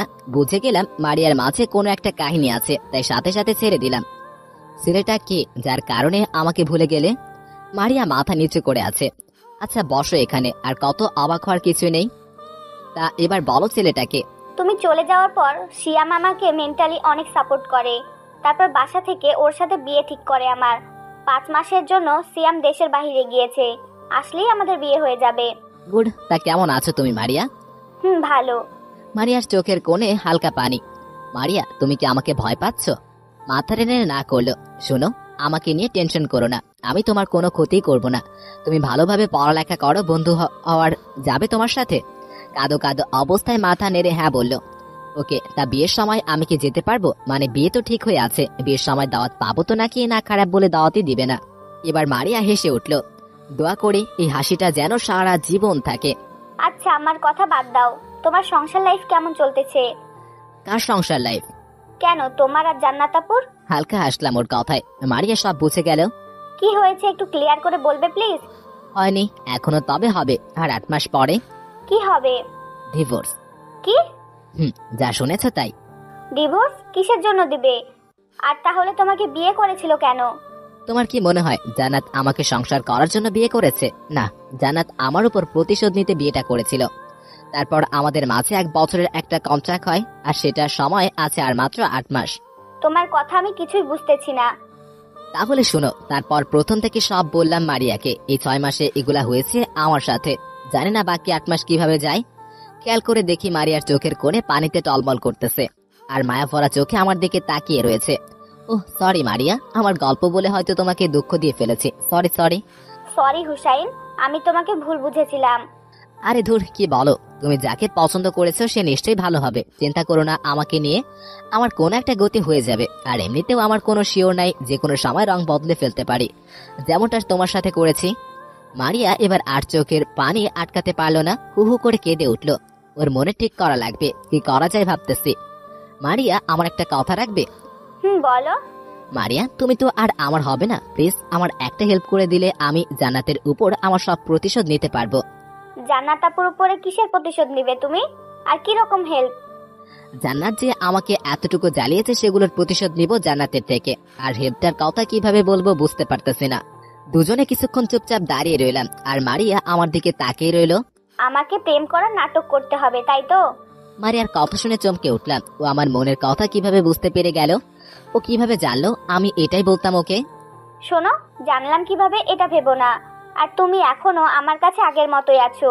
তোমার চোখ দেখে আমি সব বুঝতে পারি। তুমি কি বলতে চাও? তুমি এখনো আমার কাছে সেই আগের হুসাইনই আছো। ওর কথাগুলো শুনে হালকা হলাম, কারণ মারিয়া নাকি আমার চোখ পড়তে পারে, এটা আগে থেকেই জানি। এবারও হয়তো চোখ পড়েছে, তাই কিছুটা হালকা হলাম। শোনো, তোমার যে কোনো হেল্প লাগলে বলবে, আমি আছি তোমার পাশে। মাথা নেড়ে শুধু হ্যাঁ বললাম। আচ্ছা, তুমি কি জান্নাত আপুকে ভালোবাসো? জানি না। মারিয়া কিছু না বলে কেমন জানি একটা সন্দেহমূলক হাসি দিল। কি হলো, হাসলে কেন? না এমনি। আচ্ছা এটা বলো যে এখানে র্যাগিং এর কি অবস্থা? মানে কি কি করতে বলে? তুমি তো এখানে পুরনো, তাই জানলে বলে দাও প্লিজ। এবার আমি মুচকে হাসলাম। কি হলো, তুমি মুচকে হাসলে কেন? আসো তুমি, বলে মারিয়াকে নিয়ে ক্যান্টিনে গেলাম। নতুন পুরাতন প্রায় সবাই আছে এখানে, তাই আমি মারিয়া মেহেদি ভাই 3 জনে একটা টেবিলের উপরে দাঁড়ালাম। অ্যাটেনশন গাইস, সবাই তাকালো আমাদের দিকে। হাই, আমি হুসাইন, ইউনিভার্সিটির 2য় বর্ষের ছাত্র। এতটুকুর বেশি আমি কিছুই বলতে চাই না। আর আমার সম্পর্কে পুরনো যারা আছে সবাই জানে, বিশেষ করে নতুন যারা এসেছো তারা কিছুদিনের মধ্যে আমার সম্পর্কে জানতে পারবে। তো আমি যেটা বলতে চেয়েছি, এই যে মেয়েটা, ওর নাম হলো মারিয়া, আমার ফ্রেন্ড। মারিয়া ভার্সিটিতে নতুন ভর্তি হয়েছে, তাই টেনশনে আছে র্যাগিং নিয়ে। তাই আমার ক্লাসমেট বা সিনিয়র ভাই এবং আপুদের জানানো যাচ্ছে যে সবাইকে র্যাগিং করলেও আমার ফ্রেন্ডদের দিকে যেন কেউ নজর না দেয়, আর কেউ যদি ওর সাথে খারাপ আচরণ বা বেয়াদবি করে তাহলে আমার চেয়ে খারাপ আর কেউ হবে না। তারপর মারিয়াকে নিয়ে গাছতলায় চলে আসলাম। র্যাগিং এর চিন্তা গিয়েছে। এমন ভাবে না বললেও পারতে, এখন তো কেউ ফ্রেন্ড হতে চাইবে না। সমস্যা কি, তুমি আমাদের টিমের মেয়েদের সাথে চলাফেরা করবে। তারা তো সিনিয়র আমার। তো কি হয়েছে, কিছুদিন গেলে ফ্রেন্ডশিপ ঠিকই হয়ে যাবে। ওকে দেখি। তো এখন কি করবে? কি আর করবো, বাসায় যাব। ও হুসাইন, তুই তোর লাস্ট প্ল্যানটা করবি কবে থেকে? জান্নাত আপুর পরীক্ষা শেষ হয়ে যাক, এখন করলে ওনার পরীক্ষা খারাপ হবে, আর আমি চাই না পরীক্ষার এসব সমস্যা হোক। ওকে, তাহলে মারিয়া ততদিন রিল্যাক্সে ক্লাস করতে থাকুক। ওকে, তা মারিয়া তুমি কোথায় থাকো এখানে? চাচার বাসায়। ও তাহলে তো ভালোই। হুম। তারপর ওনাদের সাথে কথা শেষ করে বাসায় চলে আসলাম। ফ্রেশ হয়ে বসে বসে টিভি দেখতে লাগলাম। জান্নাত পড়বে তাই আর ডিস্টার্ব করলাম না। বিকেলে ছাদে হাঁটতেছিলাম, তখন জান্নাত এসে আমার সামনে এসে দাঁড়ালো। কিছু বলবেন? কি? কালকে আব্বু আম্মু আসবে এখানে, তাই বাজারে যা, গিয়ে সব বাজার নিয়ে আয়। ও তা হঠাৎ এখানে আসবো কেন? সামনে আমার পরীক্ষা, তাই আমার যেন কোনো কাজ না করতে হয়, তাই আম্মু আসবে। আমি শুধু পড়ালেখায় মন দিব। এমনিতেও কি কাজ করেন আপনি? সব তো আমি করি। ওই রাগাবি না বলে দিলাম। যা গিয়ে বাজার থেকে সবকিছু কিনে নিয়ে আয়, আর কাল থেকে আম্মু বাসায় রান্না করবে। ওকে। কেনাকাটা শেষ করে সন্ধ্যায় আসলাম। ফ্রেশ হয়ে রুমে যেতে দেখি আমার শাশুড়ি আর শ্বশুর বসে আছে। ওনাদের দেখে অবাক হয়ে গেলাম। ওনাদের তো কালকে আসার কথা, তাহলে আজকে কেন? তারপর হাসি মুখে ওনাদের সাথে কুশল বিনিময় করলাম। জান্নাত আপু গিয়ে রান্নাঘরে সবকিছু ঠিক করলো। তারপর আমার শাশুড়ি গিয়ে রান্না করে নিল। খাবার খেতে সবাই একসাথে বসলাম। জান্নাত ওনাদের খোঁজ খবর নিতে লাগলো, আর এতদিন পরে হাতের রান্না পেয়ে গিলে যাচ্ছি। তখনই জান্নাতের আব্বু বলে উঠল, জামাই, আমরা কি নাতি নাতনির মুখ দেখবো না? ওনার এই কথা শুনে খাবার গলায় আটকে গেল। না ভিতরে যাচ্ছে না বাহিরে ফেলতে পারতাছি।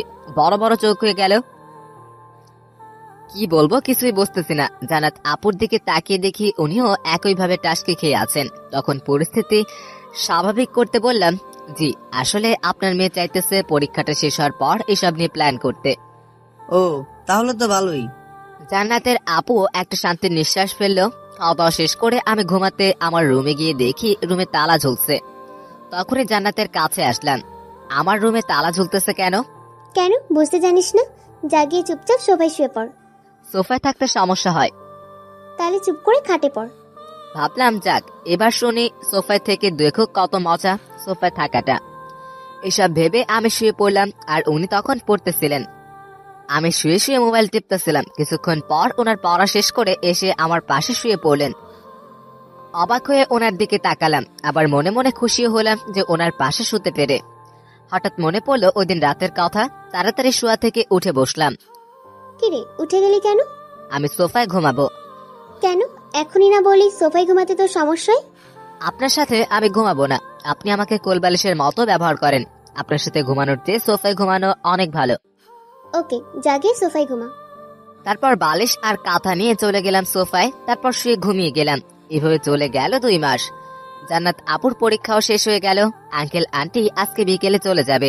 2 মাসে কত যে অ্যাক্টিং করেছি সেটা একমাত্র আমি জানি।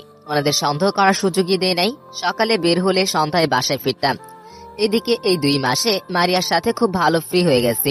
এখন আর পুরনো কথা নিয়ে মন খারাপ হয় না। তবে মারিয়ার থেকে ভালো তোমাকে কেউ বুঝতে পারবে না, এটা নিশ্চিত। আজকে আঙ্কেল আন্টি চলে যাবেন, তাই বিকেলে বাসায় চলে আসলাম। ওনারা সবকিছু বুঝিয়ে দিয়ে ওনারা চলে গেলেন। পরের দিন ভার্সিটিতে চলে গেলাম। এসে দেখি সবাই বসে আছে। সবার সাথে দেখা করে মেহেদি ভাই আর আরো কয়েকজনকে নিয়ে মারিয়া আসার জন্য অপেক্ষা করতে লাগলাম। মারিয়া আসার পর সবাইকে আমার প্ল্যানটা বললাম। সবারই প্ল্যানটা পছন্দ হয়েছে।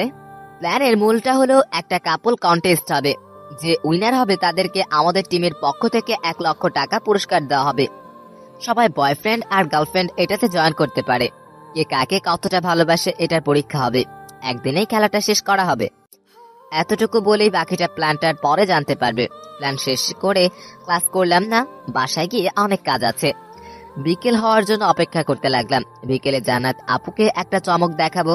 বিকেলে জান্নাত আপুকে ডাক দিয়ে সাদে নিয়ে আসলাম। ওনাকে নিয়ে একপাশে দাঁড় করালাম। যা ইচ্ছা তা যদি কাজ করে যায় তাইলে জান্নাতকে বোঝাবো কত ধানে কত চাল। কিরে, কিছু বলবি নাকি? হুম। তাহলে বল। তারপর পিছন থেকে গোলাপ ফুলটা বের করে হাঁটু গেড়ে বসে ওনার সামনে তুলে ধরলাম। আমি আপনাকে ভালোবেসে ফেলেছি, আপনি প্লিজ না করবেন না। আসলে আপনাকে প্রথম দেখাতেই ভালোবেসে ফেলেছি, তাই প্লিজ আমাকে ফিরিয়ে দিবেন না। জান্নাত শুধু হা হয়ে তাকিয়ে আমাকে দেখতেছে, কোনো কিছুই বলতেছে না। কি হলো, কিছু বললেন না কেন? ওই, তোর মাথা ঠিক আছে? কি বলছিস তুই? আমার মাথা একদম ঠিক আছে। তাহলে এসব কি বলছিস? আর 5 মাস আছি আমি তোর সাথে, এখন এসব বলে আমাকে রাগাস না। আপনি এইভাবে বললেন না প্লিজ, আমি আপনাকে ছাড়া থাকতে পারবো না। তাহলে গিয়ে মর। আর যদি কখনো এরকম ভালোবাসি কথাটা বলিস তাহলে মেরে তোর হাতটা ভেঙে দিব বলে দিলাম। বলেই পাশ কাটিয়ে চলে গেল।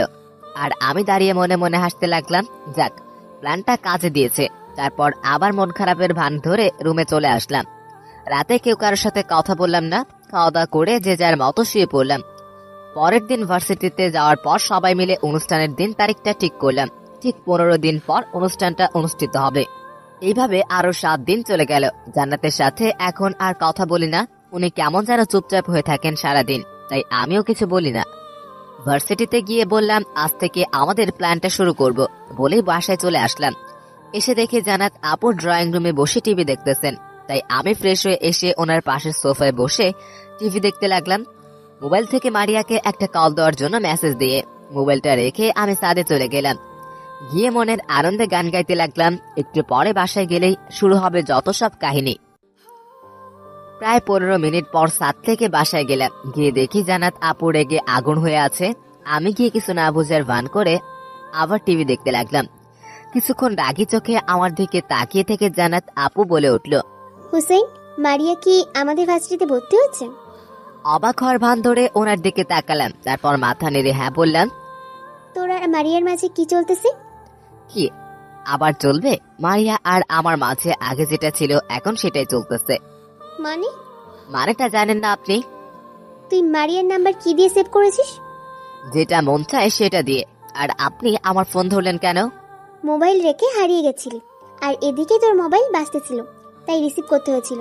আর আমি যদি কলটা না ধরতাম তাহলে তো জানতামই না যে তুই আমার পেছনে কি করছিস। আপনার পিছনে করতে যাব কেন? আর এমনিতেও আপনার পিছনে করতে হবে কেন? আমার কি কোনো মতামত নেই নাকি? আমি এত কিছু বুঝি না। আমার সাথে যতদিন আছিস ততদিন অন্য কারোর সাথে কথাও বলতে পারবি না। আপনার সাথে আছি মানে? এই যে আমরা একসাথে থাকতেছি। আপনি এটাকে একসাথে থাকা বলেন? আরে এর চেয়ে তো ভালো গরুর সাথে থাকলেও কমপক্ষে এতটুকু হলেও ভালোবাসতো আমাকে। দেখ, তুই কিন্তু তোর সীমা অতিক্রম করতেছিস। সীমা আমি না, আপনি অতিক্রম করতেছেন। কারণ এই কয়েকটা মাসে কম জ্বালাননি আমাকে, অনেক সহ্য করেছি। আর না, এখন আপনি আপনার মতো থাকেন, আমি আমার মতো থাকি। তুই কি বলতে চাইছিস? মানে আপনিও আপনার একটা কাউকে খুঁজে নেন যে আপনার এসব জ্বালা সহ্য করবে। আমি আমার ভালোবাসার মানুষ খুঁজে নিয়েছি। তোর ভালোবাসার মানুষ মানে? তুই না আমাকে ভালোবাসতি? বাসতাম, কিন্তু আপনি তো মুখের উপরে না করে দিয়েছেন, তাই আপনাকে আর জোর করে নেই। মারিয়া এখনো আমাকে ভালোবাসে, তাই আর তাকে ফিরিয়ে দেয়নি। ও, তুই কি চাস? আমি আম্মুকে উল্টো পাল্টা বানিয়ে বলি, তারপর উনি এসে তোকে সোজা করুক? আম্মুর ভয়টা দেখানো বন্ধ করুন প্লিজ। কারণ এই কয়েক মাসে আপনি আমার সাথে কি আচরণ করেছেন বা কি রকম আমাদের সম্পর্ক তার কয়েকটা ভিডিও আছে আমার কাছে, তাই সব ফালতু ভয় দেখাবেন না। কারণ আমি যদি ভিডিওগুলো আম্মুকে দেখাই তখন আপনার অবস্থা কি হবে বুঝতে পারছেন? জান্নাত আর কোনো কিছু না বলে একদম চুপ হয়ে গেল। আর কিছু বলার নেই, ওনার এটা ভালো করে বুঝতে পেরেছি। দেখুন, আপনি এখন আপনার মতো থাকুন আর আমাকে আমার মতো থাকতে দিন। জান্নাত আর কিছু না বলে সোজা নিজের রুমে চলে গেল। আমিও আর কিছু না বলে নিজের মতো চলে আসলাম আমার রুমে। রাতে আমি খাওয়া দাওয়া করে রুমে চলে গেলাম। তারপর হয়তো জান্নাত খেয়েছে। সকালে ঘুম ভেঙে তাকিয়ে দেখি 9টা বেজে গেছে। তাই উঠে ফ্রেশ হয়ে রুমে থেকে বেরিয়ে দেখি জান্নাত সোফায় বসে টিভি দেখতেছে। আমি কিছু না বলে না খেয়ে ভার্সিটিতে চলে গেলাম। আরো 2 দিন চলে গেল আমাদের কথা না বলে। জান্নাত কি যেন সারাদিন ভাবে, তাই আমিও আর কথা বলি না ওনার সাথে। তবে এইভাবে যে বেশি দিন যাবে না এটা ভালোভাবে বুঝতেছি। বিকেলে ভার্সিটি থেকে এসে হালকা ঘুমাবো বলে ঠিক করলাম। যা ভাবা তাই কাজ। তবে ঘুমটা বেশিক্ষণের জন্য হয়নি, কারো ডাকে ঘুমটা ভেঙে গেল। তাকিয়ে দেখি জান্নাত দাঁড়িয়ে আছে, চোখে হালকা পানি নিয়ে। তাই উঠে বসলাম শোয়া থেকে। এখনই ছাদে আয়, তোর সাথে কথা আছে আমার। বলেই সোজা চলে গেল। আমি কিছু বলার অপেক্ষাও করলো না, উঠে ফ্রেশ হয়ে চলে গেলাম ছাদে। গিয়ে দেখি জান্নাত এক কোনায় দাঁড়িয়ে আছে। তাই ওর কাছে গেলাম। কি বলবেন বলেন। তুই এভাবে কথা বলতেছিস কেন? সরি, ঘুম থেকে উঠে এসেছি তো তাই। বলেন কি বলবেন। তুই আমাকে কয়েকদিন আগে বলেছিলি না আমাকে ভালোবাসিস? হুম। আমি তো তোকে ফিরিয়ে দিয়েছিলাম, তাই না? কিন্তু এখন এসব বলতেছেন কেন? আজকে যদি বলি আমি তোকে স্ত্রীর অধিকার দিতে চাই? জান্নাতের কথা শুনে হা হয়ে গেলাম। তবে এটা যে হবার তা আগেই আন্দাজ করতে পেরেছিলাম, কিন্তু কি বলবো বুঝতে পারতেছি না। কিরে, কিছু বলছিস না কেন? সরি, আসলে আমি এখন আর আপনাকে ভালোবাসি না। আর মারিয়াকে আমি কথা দিয়েছি যে ওকে আমি বিয়ে করব। তাই প্লিজ, মারিয়া থাকতে আমি আর কাউকে নিয়ে ভাবতে চাই না। কেন? আমি কি মারিয়ার চেয়ে সুন্দর না? আমি তা বলিনি। আসলে মারিয়া আমাকে অনেক আগেই ভালোবাসে। কারণ এমনিতেও আমি ওর মন একবার ভেঙেছি, আর মন ভাঙতে চাই না। আমি মারিয়াকে বুঝিয়ে বলবো, তাও তুই আমাকে ফিরিয়ে দিস না প্লিজ। সরি, আমি পারবো না। দেখ, বারে বারে একটা কথা বলতে ভালো লাগছে না, তাই যা বলছি তা মেনে নে, নাহলে আমি কিছু একটা করব বলে দিলাম। আপনি যা পারেন করেন বলেই ওনাকে পাশ কাটিয়ে চলে আসলাম। নিচে এসে পড়তে বসে গেলাম। তারপর খাওয়া দাওয়া করে শুয়ে পড়লাম। মনে মনে ভাবতে লাগলাম যে এবার থেকে বুঝবে জান্নাত আমাকে জ্বালানোর মাসুলটা কিভাবে নেই আমি। এসব ভাবতে ভাবতে কখন যে ঘুমিয়ে গেলাম তা বলতে পারি না। ঘুম থেকে উঠে ফ্রেশ হয়ে নাস্তা করতে গিয়ে দেখি জান্নাত বসে আছে। চোখগুলো লাল হয়ে আছে আর চোখের নিচে হালকা কালো হয়ে আছে। বুঝতে বাকি রইল না সারা রাত সজাগ হয়ে কান্না করেছে হয়তো।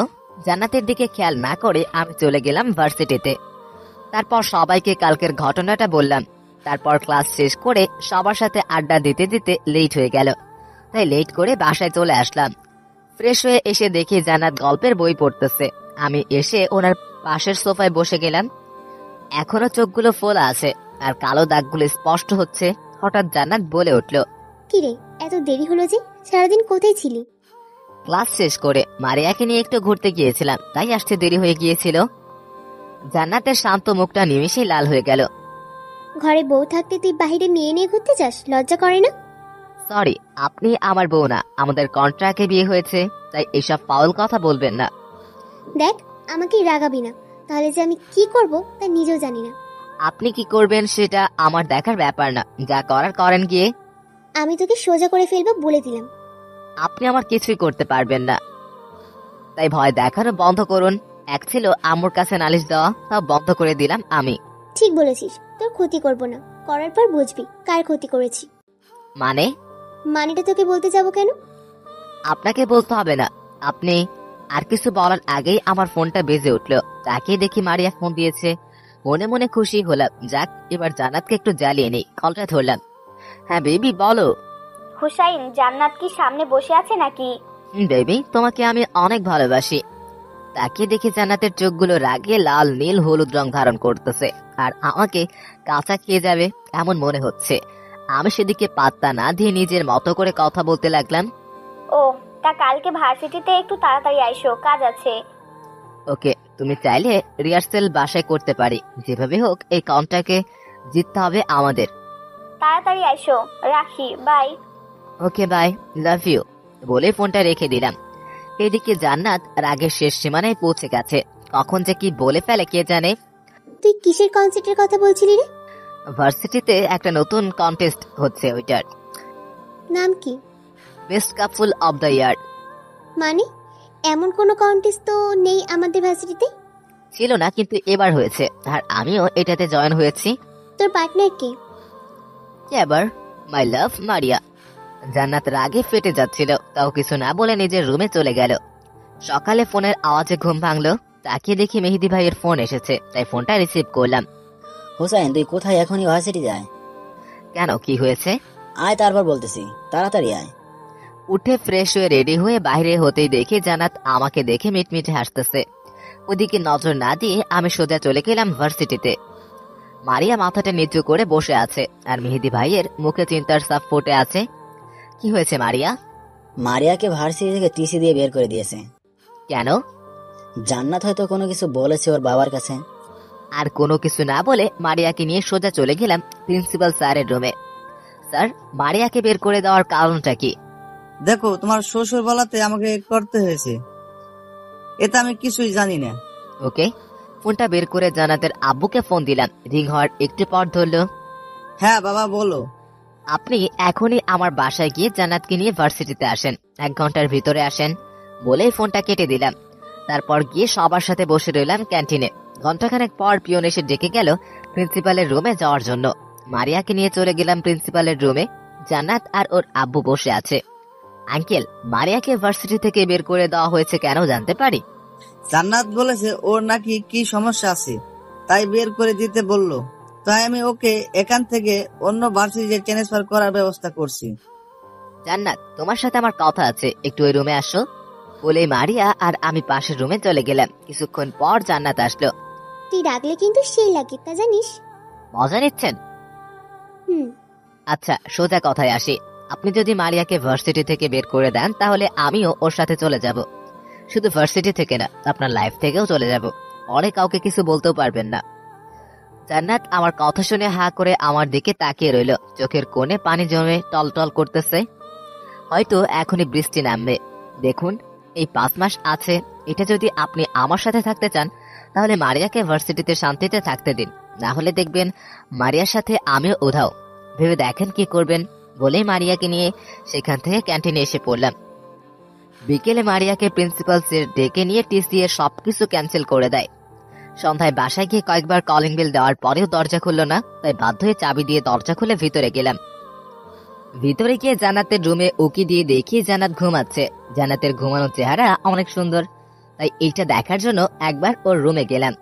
জান্নাত ঘুমিয়ে আছে ঠিকই, কিন্তু দেখে মনে হচ্ছে প্রচুর কান্না করে ঘুমিয়েছে। চোখের কাজলগুলো লেপটে আছে মুখে। জান্নাতের এই চেহারাটা দেখে অনেক মায়া হতে লাগলো ওর প্রতি।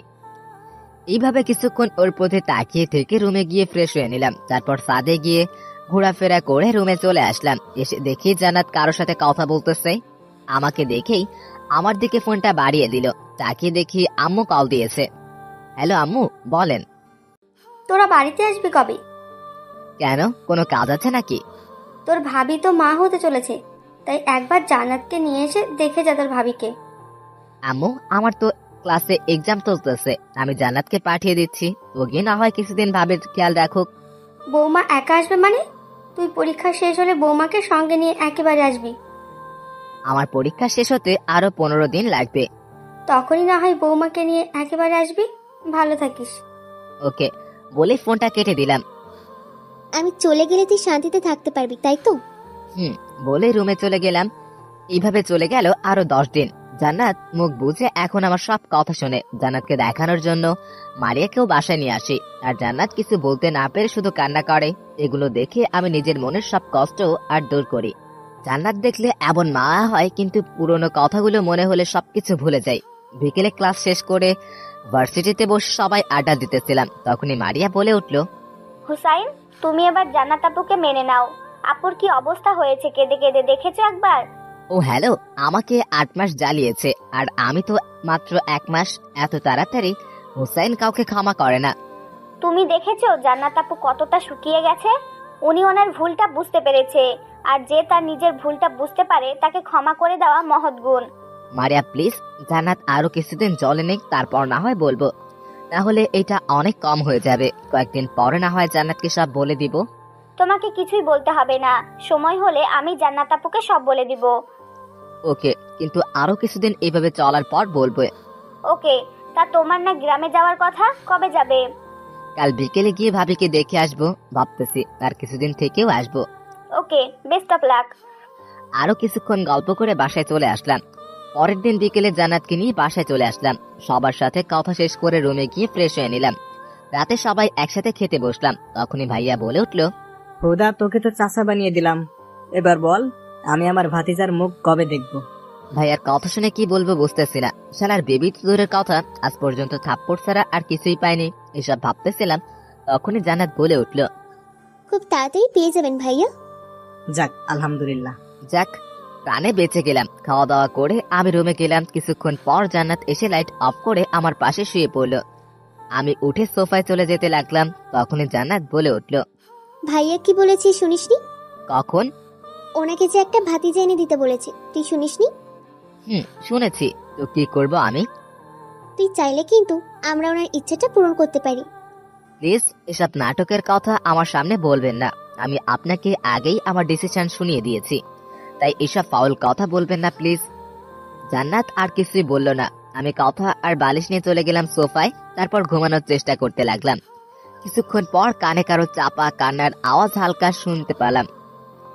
বুঝতে বাকি রইল না জান্নাত কান্না করতেছে। খারাপ লাগছিল, তাই আমাকে কষ্ট দেওয়া সব ফল ভোগ করিয়ে ছাড়বো এসব চিন্তা বাদ দিয়ে আরামে ঘুমিয়ে দিলাম। এইভাবে চলে গেল আরো 7 দিন। বিকেলে ভাইয়া আর আমি বসেছিলাম, তখনই ভাবি এসে বলল জান্নাত নাকি কি কারণে আমাকে ডাকতেছে রুমে যেতে। তারপর ওনাদের কাছ থেকে বিদায় নিয়ে রুমে চলে আসলাম। জান্নাতের মুখ রাগে লাল হয়ে আছে, কি কারণে তাও বুঝতে পারতেছি না। এসব ভাবছিলাম তখনই জান্নাত এসে ঠাস ঠাস 2 গালে 2টা চর বসিয়ে দিল। চর খেয়ে টাসকে হয়ে বসে রইলাম। কেন মেরেছে বা দোষটা কি কিছুই বুঝতেছি না, তাই জিজ্ঞেস করলাম, মারলেন কেন? তুই এতদিন জেনে শুনে আমাকে কষ্ট দিয়েছিস? বুঝে গেলাম মারিয়া সব বলে দিয়েছে, তাই চুপ করে রইলাম। তুই আমাকে এতদিন... আর কিছু বলার আগেই জান্নাতকে আম্মু ডাক দিল, তাই চলে গেল। আর যাওয়ার সময় বলে গেল, রাতে তোর খবর আছে শয়তান। তারপর ফোনটা বের করে মারিয়াকে ফোন দিলাম। মারিয়া, তুমি কি সব বলে দিয়েছো? আপুকে অনেক জ্বালিয়েছো, এখন প্লিজ মেনে নাও। তুমি বলে দিয়ে এখন আমাকে বাসের চিপায় ফেলে দিয়েছো। এখন বলে গেছে রাতে আমার ক্লাস নিবে। কিসের ক্লাস নিবে তা তো জানি না, তবে আজকে তোমার বাসর রাত হবে এটা জানি। বাসর রাত না শেষ রাতে আল্লাহই জানে। আরে ভয় পেও না, আমি একটু বিজি আছি, পরে কথা বলবো, বাই। বলেই ফোনটা কেটে দিল। আমি কি করব বুঝতেছি না। রাতে খাওয়া দাওয়া করে রুমে এসে শুয়ে পড়লাম। কিছুক্ষণ পর জান্নাত রুমে আসলো। জনাব উঠে বসেন, আপনার সাথে আমার কথা আছে। ভদ্র ছেলের মতো উঠে বসলাম। চুপ করে নিচের দিকে তাকিয়ে রইলাম। তারপর কিছু না বলে রাগী চোখে কিছুক্ষণ তাকিয়ে থেকে তারপর বলল, কাল ঢাকায় গিয়ে তোর ক্লাস নিব আমি, তখন তোর তেল বের করবো আমি। বলেই আমার পাশে গিয়ে শুয়ে পড়লো। আমি উঠে সোফায় যাব বলে বালিশ হাতে নিতেই জান্নাত বলে উঠল, যেখানে আছিস সেখানেই শুয়ে থাক, নাহলে মেরে হাত পা ভেঙে দিব। ভয়ে আর কিছু না বলে চুপচাপ ওখানে শুয়ে গেলাম। পরদিন চলে আসলাম ঢাকায়। বিকেলে সবকিছু গুছিয়ে হালকা ঘুমিয়ে নিলাম। রাতে খাওয়া দাওয়া করে নিজের রুমে চলে গেলাম। কিছুক্ষণ পর জান্নাত আসলো রুমে, চেহারায় ভিলেনের হাসি। কিরে, আজকে তোকে কি বাঁচাবে? আচানোর কি আছে, আপনি কি মারবেন নাকি? না, তোকে চুমু খাবো। বলেই আমার দিকে তেড়ে আসতে লাগলো। প্লিজ মারবেন না বলেই ভয় দাঁড়িয়ে গেলাম। এসেই সমানে কিল ঘুষে মারতে লাগলো আর বলতে লাগলো, আমাকে কষ্ট দেওয়া শয়তান, আজকে তোকে মেরে ফেলবো। কিছু না বলে ভালোবাসার মার খেতে লাগলাম। কিছুক্ষণ পর জান্নাত চুপ হয়ে বসে গেল। আর মারবেন না? হঠাৎ জান্নাত হু হু করে কেঁদে উঠলো। আমি অবাক হয়ে গেলাম। আমাকে মেরে এখন নিজেই কাঁদতেছে, তাই ওনার হাঁটুর কাছে বসে গেলাম। কি হলো, কাঁদতেছেন কেন? তুই আমাকে ভালোবাসিস না তাই না? আমি বোকা যে তোকে নিজের থেকে বেশি ভালোবেসে ফেলেছি। আচ্ছা ভাইয়া যে কথাটা বলেছিল আপনি চাইলে সেটা ট্রাই কিন্তু করতে পারি। জান্নাত এবার অবাক হয়ে আমার দিকে তাকালো, মনে হয় কি যেন শুনে ফেলেছে। কি রাজি আছেন? ব্যাস, আমাকে আর কিছু বলতে না দিয়ে আমার ঠোঁটগুলোকে নিজের ঠোঁট দিয়ে আটকে দিল। তারপর আর বাকিটা বলবো না। কিছুক্ষণ পর জান্নাত আপু আমাকে জড়িয়ে ধরে শুয়েছিল। তুই এমনটা করলি কেন? আমাকে যে কষ্ট দেয় আমি তাকে ছাড়ি না, কারণ আমার ভিতরে একটা ভিলেন আছে। রাখ, তোর ভিলেনগিরি বের করছি। বলেই আমার ঠোঁটগুলো আর বলতেই দিল না।